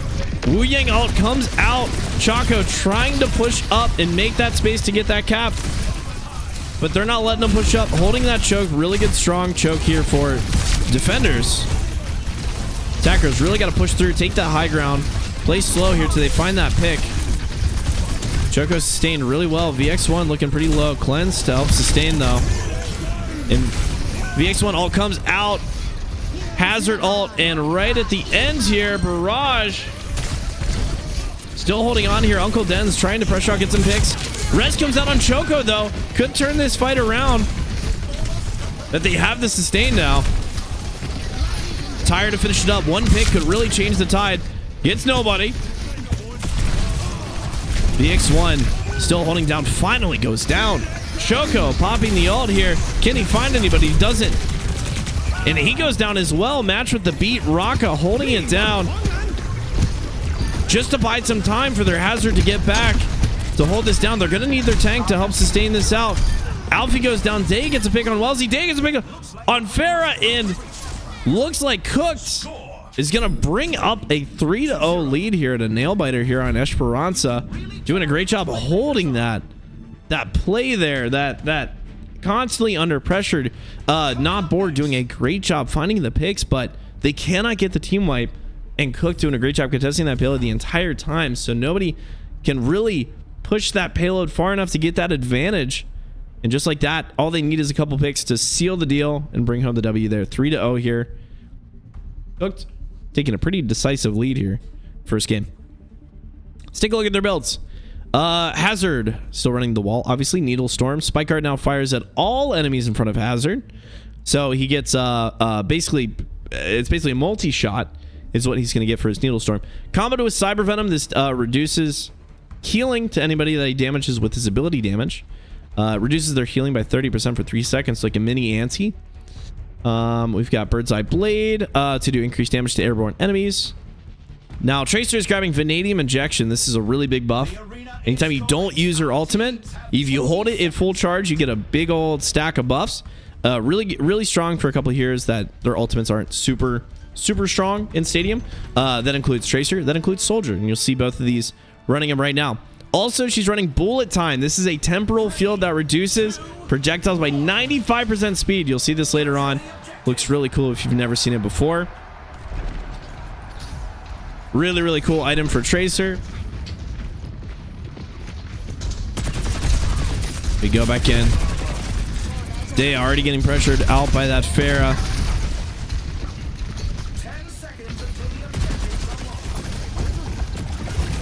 Wellesley fighting off the flank. Curse just trying to get him to pressure a little bit. Pain drops are out with that triple shot. Does some really good damage, really good burst damage from Wu Yang. Wave comes out. Wu Yang holding on. Uncle Dens finds the pick on VX1. Hazard now down. Not Bored. Looking like they might be able to get their first solid lead here in the beginning on these capture points. They've really struggled to make the space like this. Choco finding the pick on Alfie as well as they hold it in. First decisive lead we got from Not Bored on these control maps. Cook looking to make their next play here. Tracer almost procs their Vanadium Injection. Remember, that's where they get these stack of buffs when they're at 100% ult charge. As long as you don't use your ultimate, you get a big old stack of buffs. Tracer already at that 93% to that stack of buffs to help them out with the damage here in their movement. VX1 gets the pick on Uncle Dens. And Artie with the ultimate. KNL trying to find the pick. Does get Alfie in the process. Rez comes out on Uncle Dens, which is going to sustain. Not Bored for a little bit longer. Curse in the back line. Trying to pick. Still has the auto recall in case they die to like tire or something. Should be fine. Takes out Junkrat and gets to live. But Not Bored still holding the point. Does get the pick on the Soldier. Dea Raka going down. Curse really the only one on point here aside from Alfie. Gonna have to play a little bit slow. Not enough damage. Not enough pressure to push in. Still holding on to that Vanadium Injection, right? We're not going to be seeing that Pulse Bomb this round. Good Wu Yang ult. Knocks out Canel. Literally can do nothing. Mercy with the Colossus Core, though. Prevents her from being stopped from using that res. Gets the res up, but VX1 is going to clear this up. Not going to be enough as Cooked is not going to go down without a fight here on round 4. Finishing up with some pretty solid econ. Now, remember, Soldier and Tracer are not going to be using their ultimates, which means effectively Cooked only has one ultimate for econ here, which is Kitsune Rush, which is a pretty big ultimate. So they could still probably win this next fight purely on Kitsune Rush. With that bonus damage that they got, they really could farm it up. Not Bored having essentially no econ right now. Getting close to a Hazard ult. They might need to wait that out and play that for a little bit. Kitsune Rush comes out. They're playing aggressive. Choco almost going down. Does go down. Colossus Core res comes out. Back in the game. Mercy gets to live for a second. As they're still trying to find a pick. VX1 takes out Anita. Nail in the back line finally takes out Dea. As they push in. Taking a little bit more space here. Choco trying to zone this out to get this point to flip back. Cyber Venom procced on VX1 so he can't receive that healing that he needs so desperately. And you can tell the Cyber Venom procs by there's a little purple icon above their head. That's when you know Cyber Venom's been procced and they're receiving fewer healing. Choco holding on. Wu Yang ult to help sustain through the Lucio ult. Zoning out that soldier. Alpha goes down. Day gets pick on Wellesley. Wu Yang now down. Less healing on the field. Day is still going pretty unchecked here. Finding his off angles. Can't finish up the kill on Uncle Den's before he gets pressured out by the Pharah. Using that on me biofield to increase his max HP and the overhealth. And Choco goes down. And Cooks somehow brings this back around. Taking the game number 1. Taking game number 1 to Cooks. Currently 1-0. This best of 2 series of our championship match. Pretty good play. Close games, but man, Cooks is doing a great job at sustaining through these fights. Even when they're down 1 or 2 people, they know how to manage their resources to make it last. So they don't need to regroup because they can live long enough to wait for the regroup, which prevents a lot of advantage on objectives on these cap points. I think Nopor was really struggling against these capture points is that Cooked is just doing such a good job and never letting it flip ever and forcing them to use all their econ just to get a chance at winning the match in this round 1. Now going into round 2, we're going to see some more map bans. We're going to see some different hero bans from both teams going into the next game so they can adjust their strategies before going into the next one. So we'll see if that makes any changes here, what heroes each team bans, and how they're going to take the next match. Guys, there's a thunderstorm outside.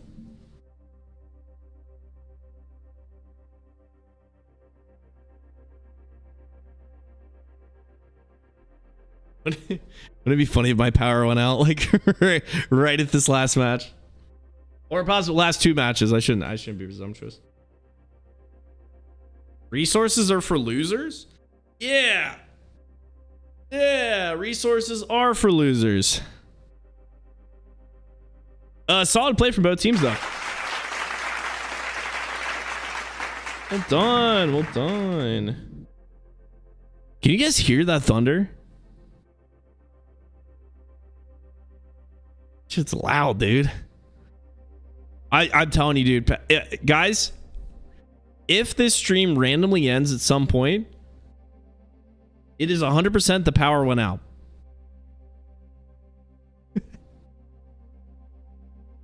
100%.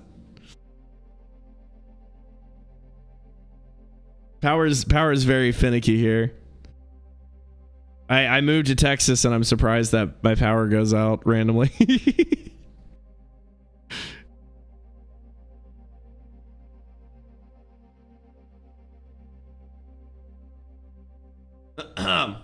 Okay. Not too bad. Let's go over to the Discord, see how the draft's moving here.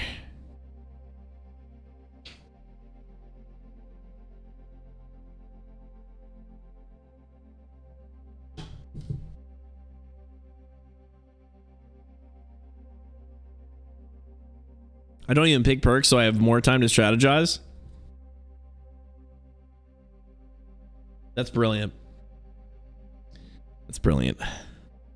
That's what I'm gonna start telling everybody. It's not that I forgot. Yeah, it's not that I forgot to do anything. It's I was just strategizing. I was using the extra time to strategize even more.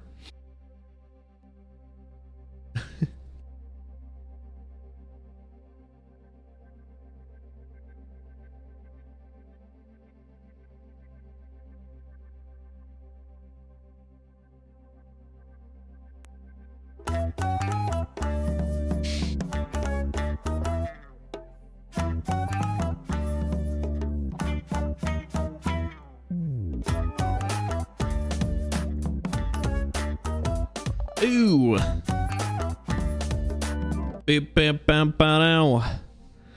All right, dude. Looks like we got our... So our ban maps for this match are going to be Busan Sanctuary and Palace de Croix. And for our hero bans, we've got Pharah and we've got Lucio. Interesting. I think I kind of agree with this Lucio ban, though. The composition, Cooked has been running this composition a lot from what I've seen. Past few games, they've been running this Lucio, Kiri, Hazard, Tracer, Soldier, and I think Lucio is kind of the key component of that to make sure they can rotate really quickly. I like that they're going for the Lucio ban here to basically make that kind of... They have to make like quite a few adjustments to make... to that composition because of the Lucio being gone. Pharah here, obviously a little bit more targeted. Just because they're running that Tracer, they don't want to have to deal with the Pharah and put all that pressure on the Soldier to do that. They want to make sure that Soldier can help with like tank pressure and stuff like that. So they're going to be banning that Pharah. This is a little bit more targeted. I don't think it's going to impact not board as much because from what I've seen, they play quite a few things. Cooked, it basically plays that composition and slight variations to it. So I like that they're going for the Lucio ban here. That makes a lot of sense. Getting that speed, that extra speed out of their composition puts a lot more pressure on their Hazard, right? It means that he can't play as aggressive. He can't go in and get out as easily. So it's going to be a lot more dangerous for him to rotate around. So I like the Lucio ban here. Now to see what each team picks. So we're going to see what lineup is for match number 2.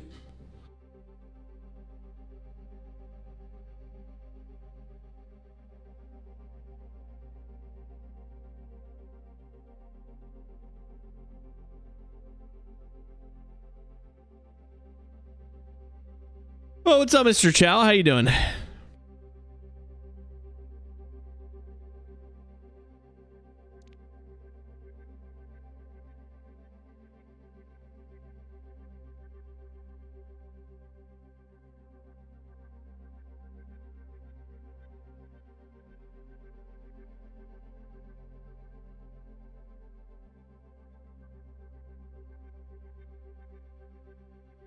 Whew.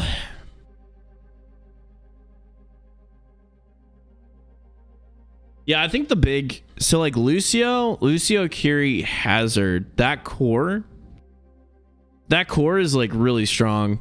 And then it enables Soldier and Tracer to just go full DPS mode, which is what we saw. Like, usually it would be Soldier and Tracer that would go down. But then Hazard, Kiri, and Lucio just got to live forever. So, I think it's going to help out a lot. It's a smart pick. Scoop up, boop up. Even though like Lucio's not like that strong right now, he's not like a super strong character overall in Stadium. Coordinated play, always, forever and ever and ever. In coordinated gameplay, Lucio has always been such a strong pick. For that reason, being able to rotate and decide the pacing of a match is just so important. But when you're playing like solo queue, ladder, like you're never going to be coordinated. So Lucio just bad pick. Gets really low value. I think that's why they haven't buffed him too much, you know? I feel like if they buff him a little bit too much, then all of a sudden people just start stacking and playing like a Lucio comp. Just ripping through games.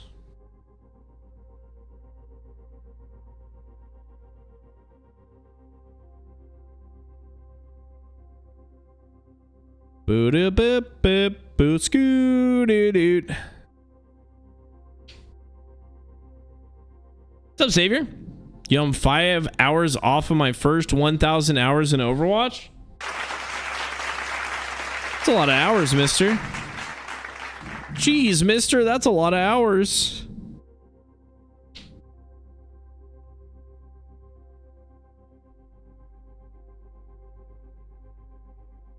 Ba-da-ba-ba-bo.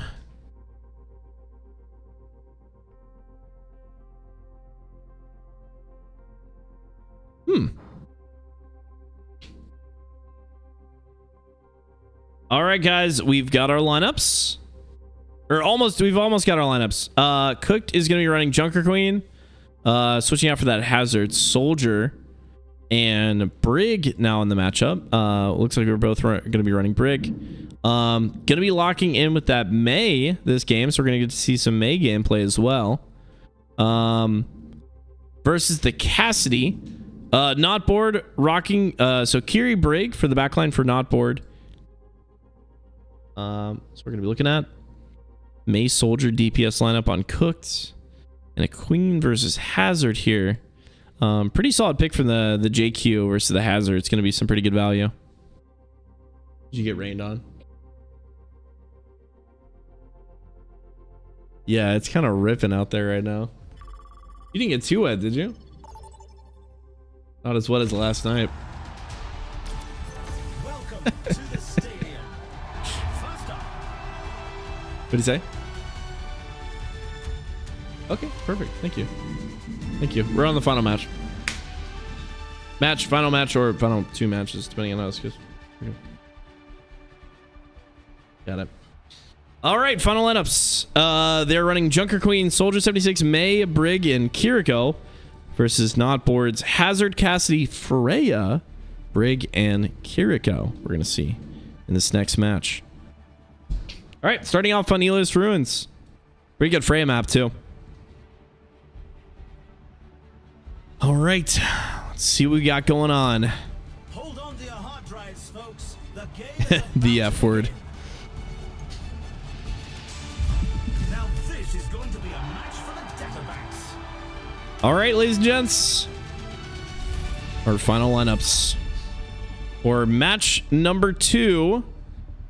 Currently in the lead, Cooked. They've got their 1 point on the board. Again, looking at that Brig, Kiri, May, Soldier, Junker Queen. Going to be looking for opportunities to isolate and burst damage with the Queen. Soldier going to be able to do sustained damage on the flank to split up their damage and also help isolate by splitting the team apart. For not board, they're running the Hazard, Cassidy, Freya, Brig, and Kiriko. Brig, Kiri going to be a really strong backline to keep their Hazard up between Brig's AP packs build most likely and Kiriko's cleanses. Cassidy and Freya are going to be great for spam damage as well. Hopefully able to burst down, get some picks here in between. Take a look at our builds here. Queen running Royal Bullets, Soldier starting with On Me, May Iceberg. Probably going to be building in the survival. Foxy Fireworks and Mender Bender here for Brig. For not board, Off the Wall, Barrel Roll, Seeker Point going for spam early, Pack Stackers, and Foxy Fireworks. Oh my god, it is thunderstorming like crazy here. Looking for those damages, finding the angles. May locking it down on point. Playing a little bit more of the survival. Pushing off Choco, trying to zone that out to get an early cap.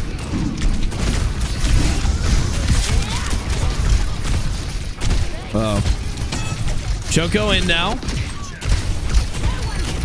We might have disconnected there for a second. And Raka looks like Cooked is gonna be able to push that in, and finally going down again. Looking good there for a second with not board, but turning into Cooked's favor halfway through is what these fights are kind of look like they're doing.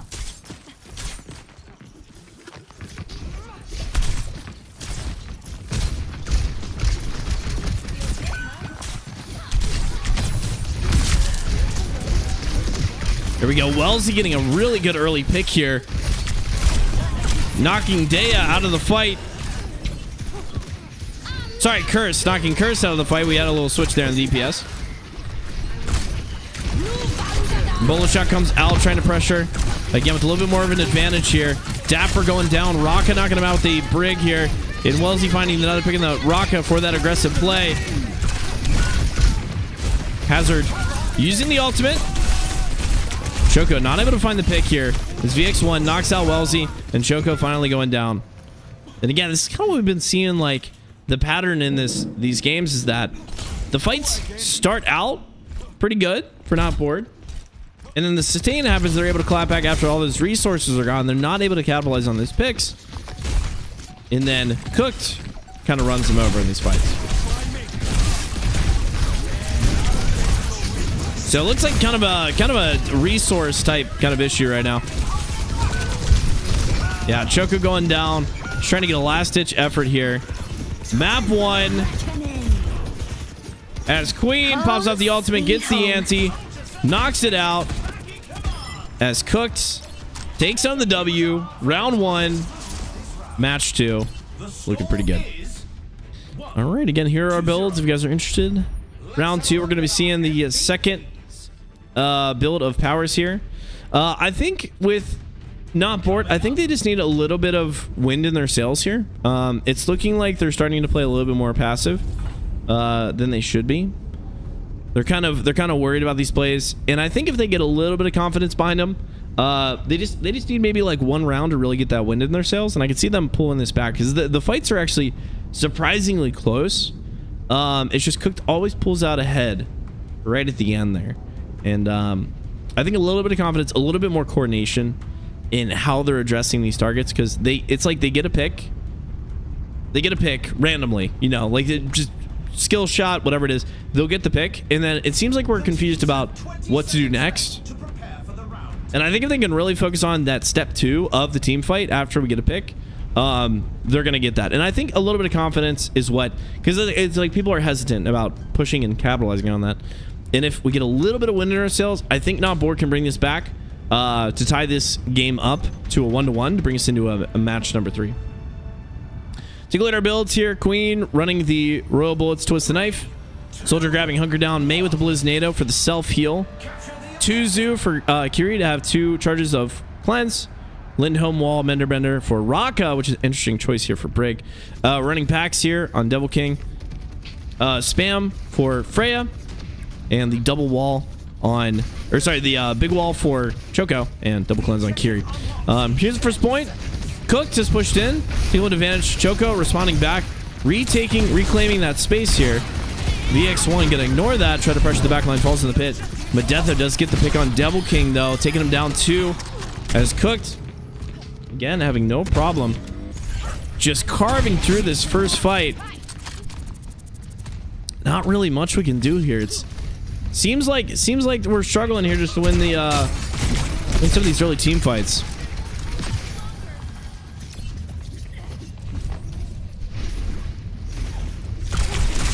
Freya looking for those shots, spamming it out as much as they can. Denying that. Taking a little bit of pressure there from Curse on Soldier. Alfie finds the pick on Brig. And Choco already low. Wellesley going down. And it looks like just this sheer pressure here. It's really hard for them to stay sustained right now. Especially early in these games. I think the problem is right now is that the Kiri Brig for Cooked works really well because Queen doesn't rely a lot on healing because of her hitbox being smaller, and she just has her self-heal, her shout, while Hazard requires so much more healing. And Brig Kiri is just pretty low on healing in the early game until Brig can really scale up her healing. It's going to take a little bit more so. And they're just getting us picks. Right? We're getting those picks too, so we're kind of getting hit on both fronts. But Cooked taking this step by step, methodically, surgically, as they hold this point. Not really making too many mistakes that can be punished for by Not Bored. Rally comes out. Raka knocking it down and cleaning this up 2-0 now for Cooked. As the match is looking more and more and more and more and more and more and more in favor of Cooked as it goes on. Up next. What the fuck is that Brig build? I don't know. When I saw it, I was like, I don't know. It's like, this is the mini Rhine build. Yeah, you scale up. It's Lindholm Wall, Mender Bender, and then Hard Light Weave. Yep, there it is. And then you scale up armor. I've played this build before. You can get really brawly with it. It's not a ton of damage, but man, it's a ton of mitigation. Like, you can get your shield health up to, I believe when I tested it, I got her shield health up to, and I'm not even kidding, it was like 1600 base, and then when you ulted, it was like 2400 HP for shield, for her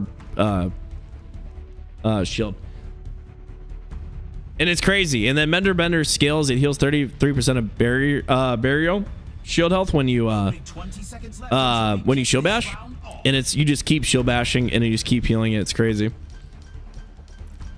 little bit goofy there, but it's not a terrible build.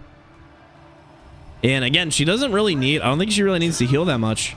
with their composition. They're running May, Soldier, and Queen. Not that much healing. Like, Brig's not going to be able to need to do that much healing, so there's not really any reason to run those packs. So might as well get some mitigation, be able to brawl it out a little bit more.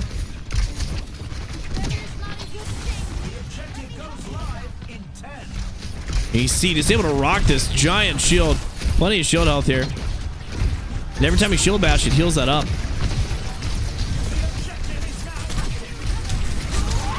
There you go. Queen pushing in now. Gets the axe on Hazard. Big knife there, pulling the Cassidy. Dapper just playing back a little bit. Trying to find those picks. Medetho goes down, though. That's going to be a huge pick for Not Bored to open this up. A lot of sustain there. And Choco back in the fight. Cleaning it up, but by himself. Gonna need some quick healing. Is he able to live? Queen ult comes out. Choco looking low. Grabs that Mega, though. Plays a smart live here. As the point still is finally flipped. Cook's grabbing the point now. Curse knocks out Double King. And Alfie securing that final pick there as Cooked takes point on Gardens.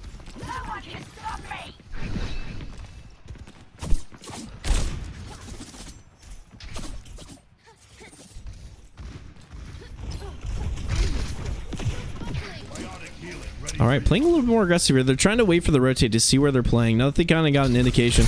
Taking the jump pad there. Grabbing the high ground early. Cassidy trying to hold it down, but he's going to get ran over by Queen. Again, just an absolute slaughter as Econ comes out early, aggressive, and well-timed here as Cooked cleans it up. They still haven't seen my ace. All right, Dapper now ready to go. Does have the Deadeye. Not going to be able to do too much with it, though, just because of how much rotation speed mitigation they have.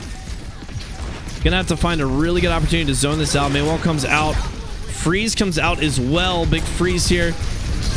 Choco able to get out alive. Wellesley bullet shot ready to go. Pressuring out. But Death, though, uses the wall to live a little bit more. Finding that mitigation. Distracting the Freya. But she is able to grab the pick. As Not Bored turns this fight around to one of their, I believe, first caps in this match.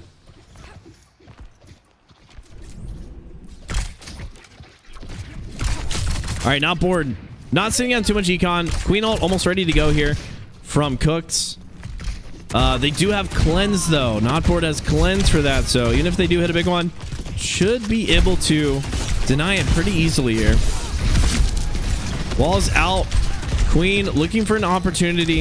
Unfortunately, Not Bored is playing the high ground, so she's not going to be able to get an easy Queen ult off. Dapper now dropped, though. Spotting an opportunity to use this Queen ult, maybe to get a little bit of value. They just need to make sure that one person stays anti to secure a kill. And massive pull. Cassidy going down. Cleanse goes out. Matched by the rally. Comes out as well. Double King holding it down. Medetho though looking low. Are they going to be able to live? Rotating. Double King finally goes down. Rock in front of the pick. Rally now out from Cooks. And Freeze taking out Choco. And even though they get this point to 95%, they're going to take this home. Cooked. Again, an uninterrupted, undefeated series so far. 3-0. The score is Next round is Not Bored's last chance. playmakers are. Last chance to turn this series around. Next up, And man, wouldn't that be an amazing comeback? All right. Going into round 4.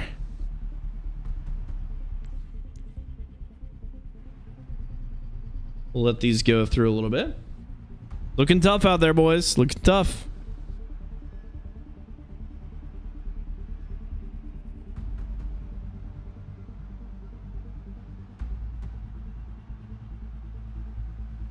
Haven't we been here before? Yes. Yes, yeah, I've been. Can you look at the K-Now POV? Sure. The POV? I don't know if I'm gonna do a whole match on one POV. I can do it for a little bit though. The arena is calling. Our teams have 20 seconds left. All right, let's do. Let's check out these builds. Queen actually rushing the bow down here for their third power. Shred and lead jet skates here to get some more speed. And lifesteal.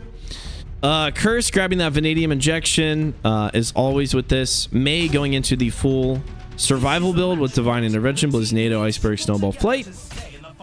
And Alfie going for the crossing guard here. Our farming with the brig now as well.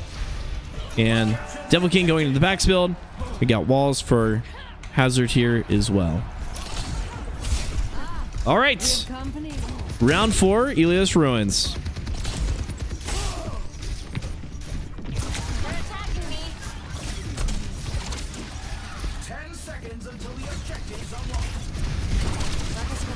Great wall there on the Freya, forcing out the cleanse early.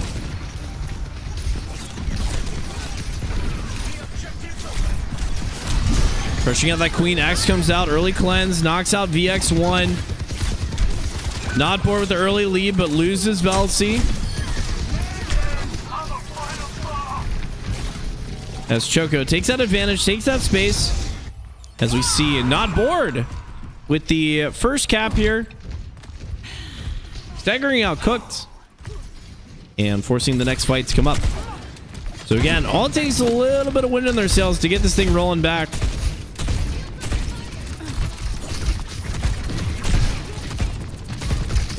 Cook trying to pressure off those shields. Trying to find an opportunity. Hazard denying that right pathway to that Mega. Forced to take it into that small choke. Hazard all comes out. Doesn't seem like we get anybody in that one. Choco going down though. Taking that damage. Huge knife from the Queen. Pulls it forward. Out of position. Dapper with that Deadeye ready to go. Don't believe they have Vanadium. They do not.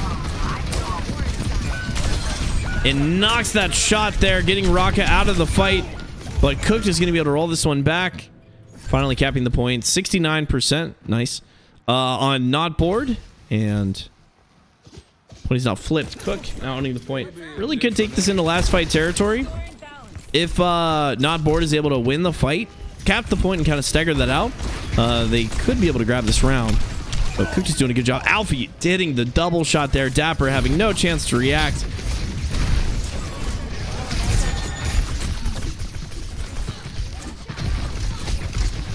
So we're holding this down here. Going back to our Giga Shield Brig. Raka just zoning out. You can see playing passively, not playing super aggressively, just using it to block a lot of the spam damage with the shield. Trying to keep Choco out of the play. Choco using the wall. Gets some pretty good solid isolation here on the Brig, but Brig's able to live here. Raka doing a great job. Queen ult comes out as she pushes into the fray. A massive knife here from Queen. Able to get this one ready to go. 82%. It's going to be a tough one. I don't think not board is going to be able to push this one up here. They're going to need some flanks. Brig off the map. And what a way to end the series as Cooked takes home their final W here. Getting the round. And ladies and gentlemen, we have gotten our stadium champions. Cooked coming in with the big dubs. Taking an undefeated last series here for a championship match. So well done, everybody. Well done, well done. Gotta watch our play of the game, of course.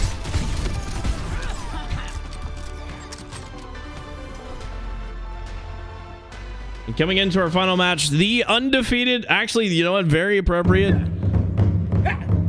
Cooked, the undefeated champions of our stadium tournament.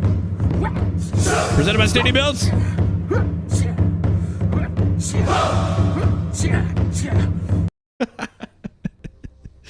As they take home the dub.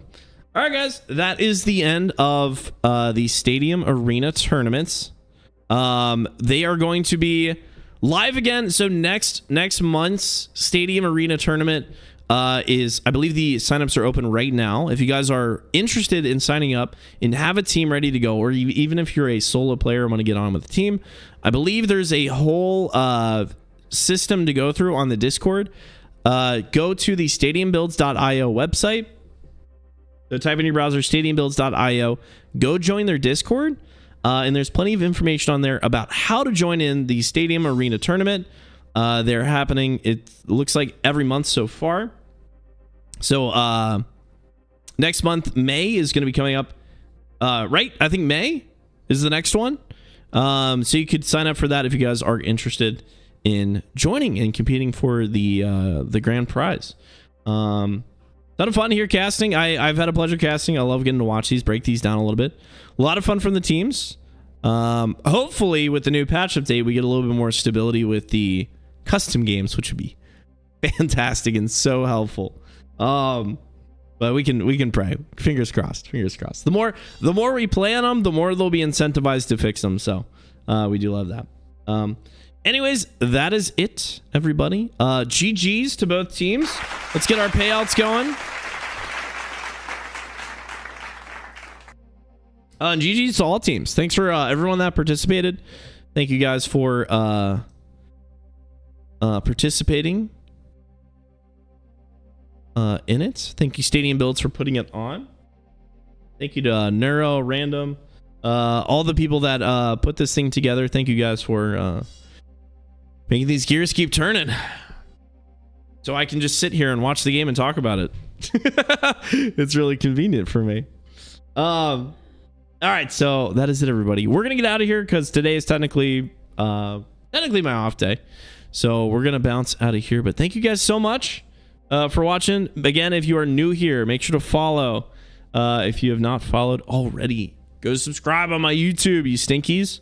Next stream is going to be tomorrow. We're going to be playing the remainder of drives tomorrow, primarily support. So we're going to be playing a lot of Brig, a lot of Ana, a lot of Zenyatta tomorrow, getting the hopefully our support up to legend as well. So we just got tank, obviously DPS is legend, and we're trying to get our support up before the end of the season, just to get some good playtime in there. So if you guys want to come hang out during the drives tomorrow, we'll be live here on Twitch and YouTube. So anyways, that's it, guys. Thanks for watching. We'll see you on the next one, and maybe on the next Stadium Arena tournament on the next one. All right, have a good one, everybody. Bye.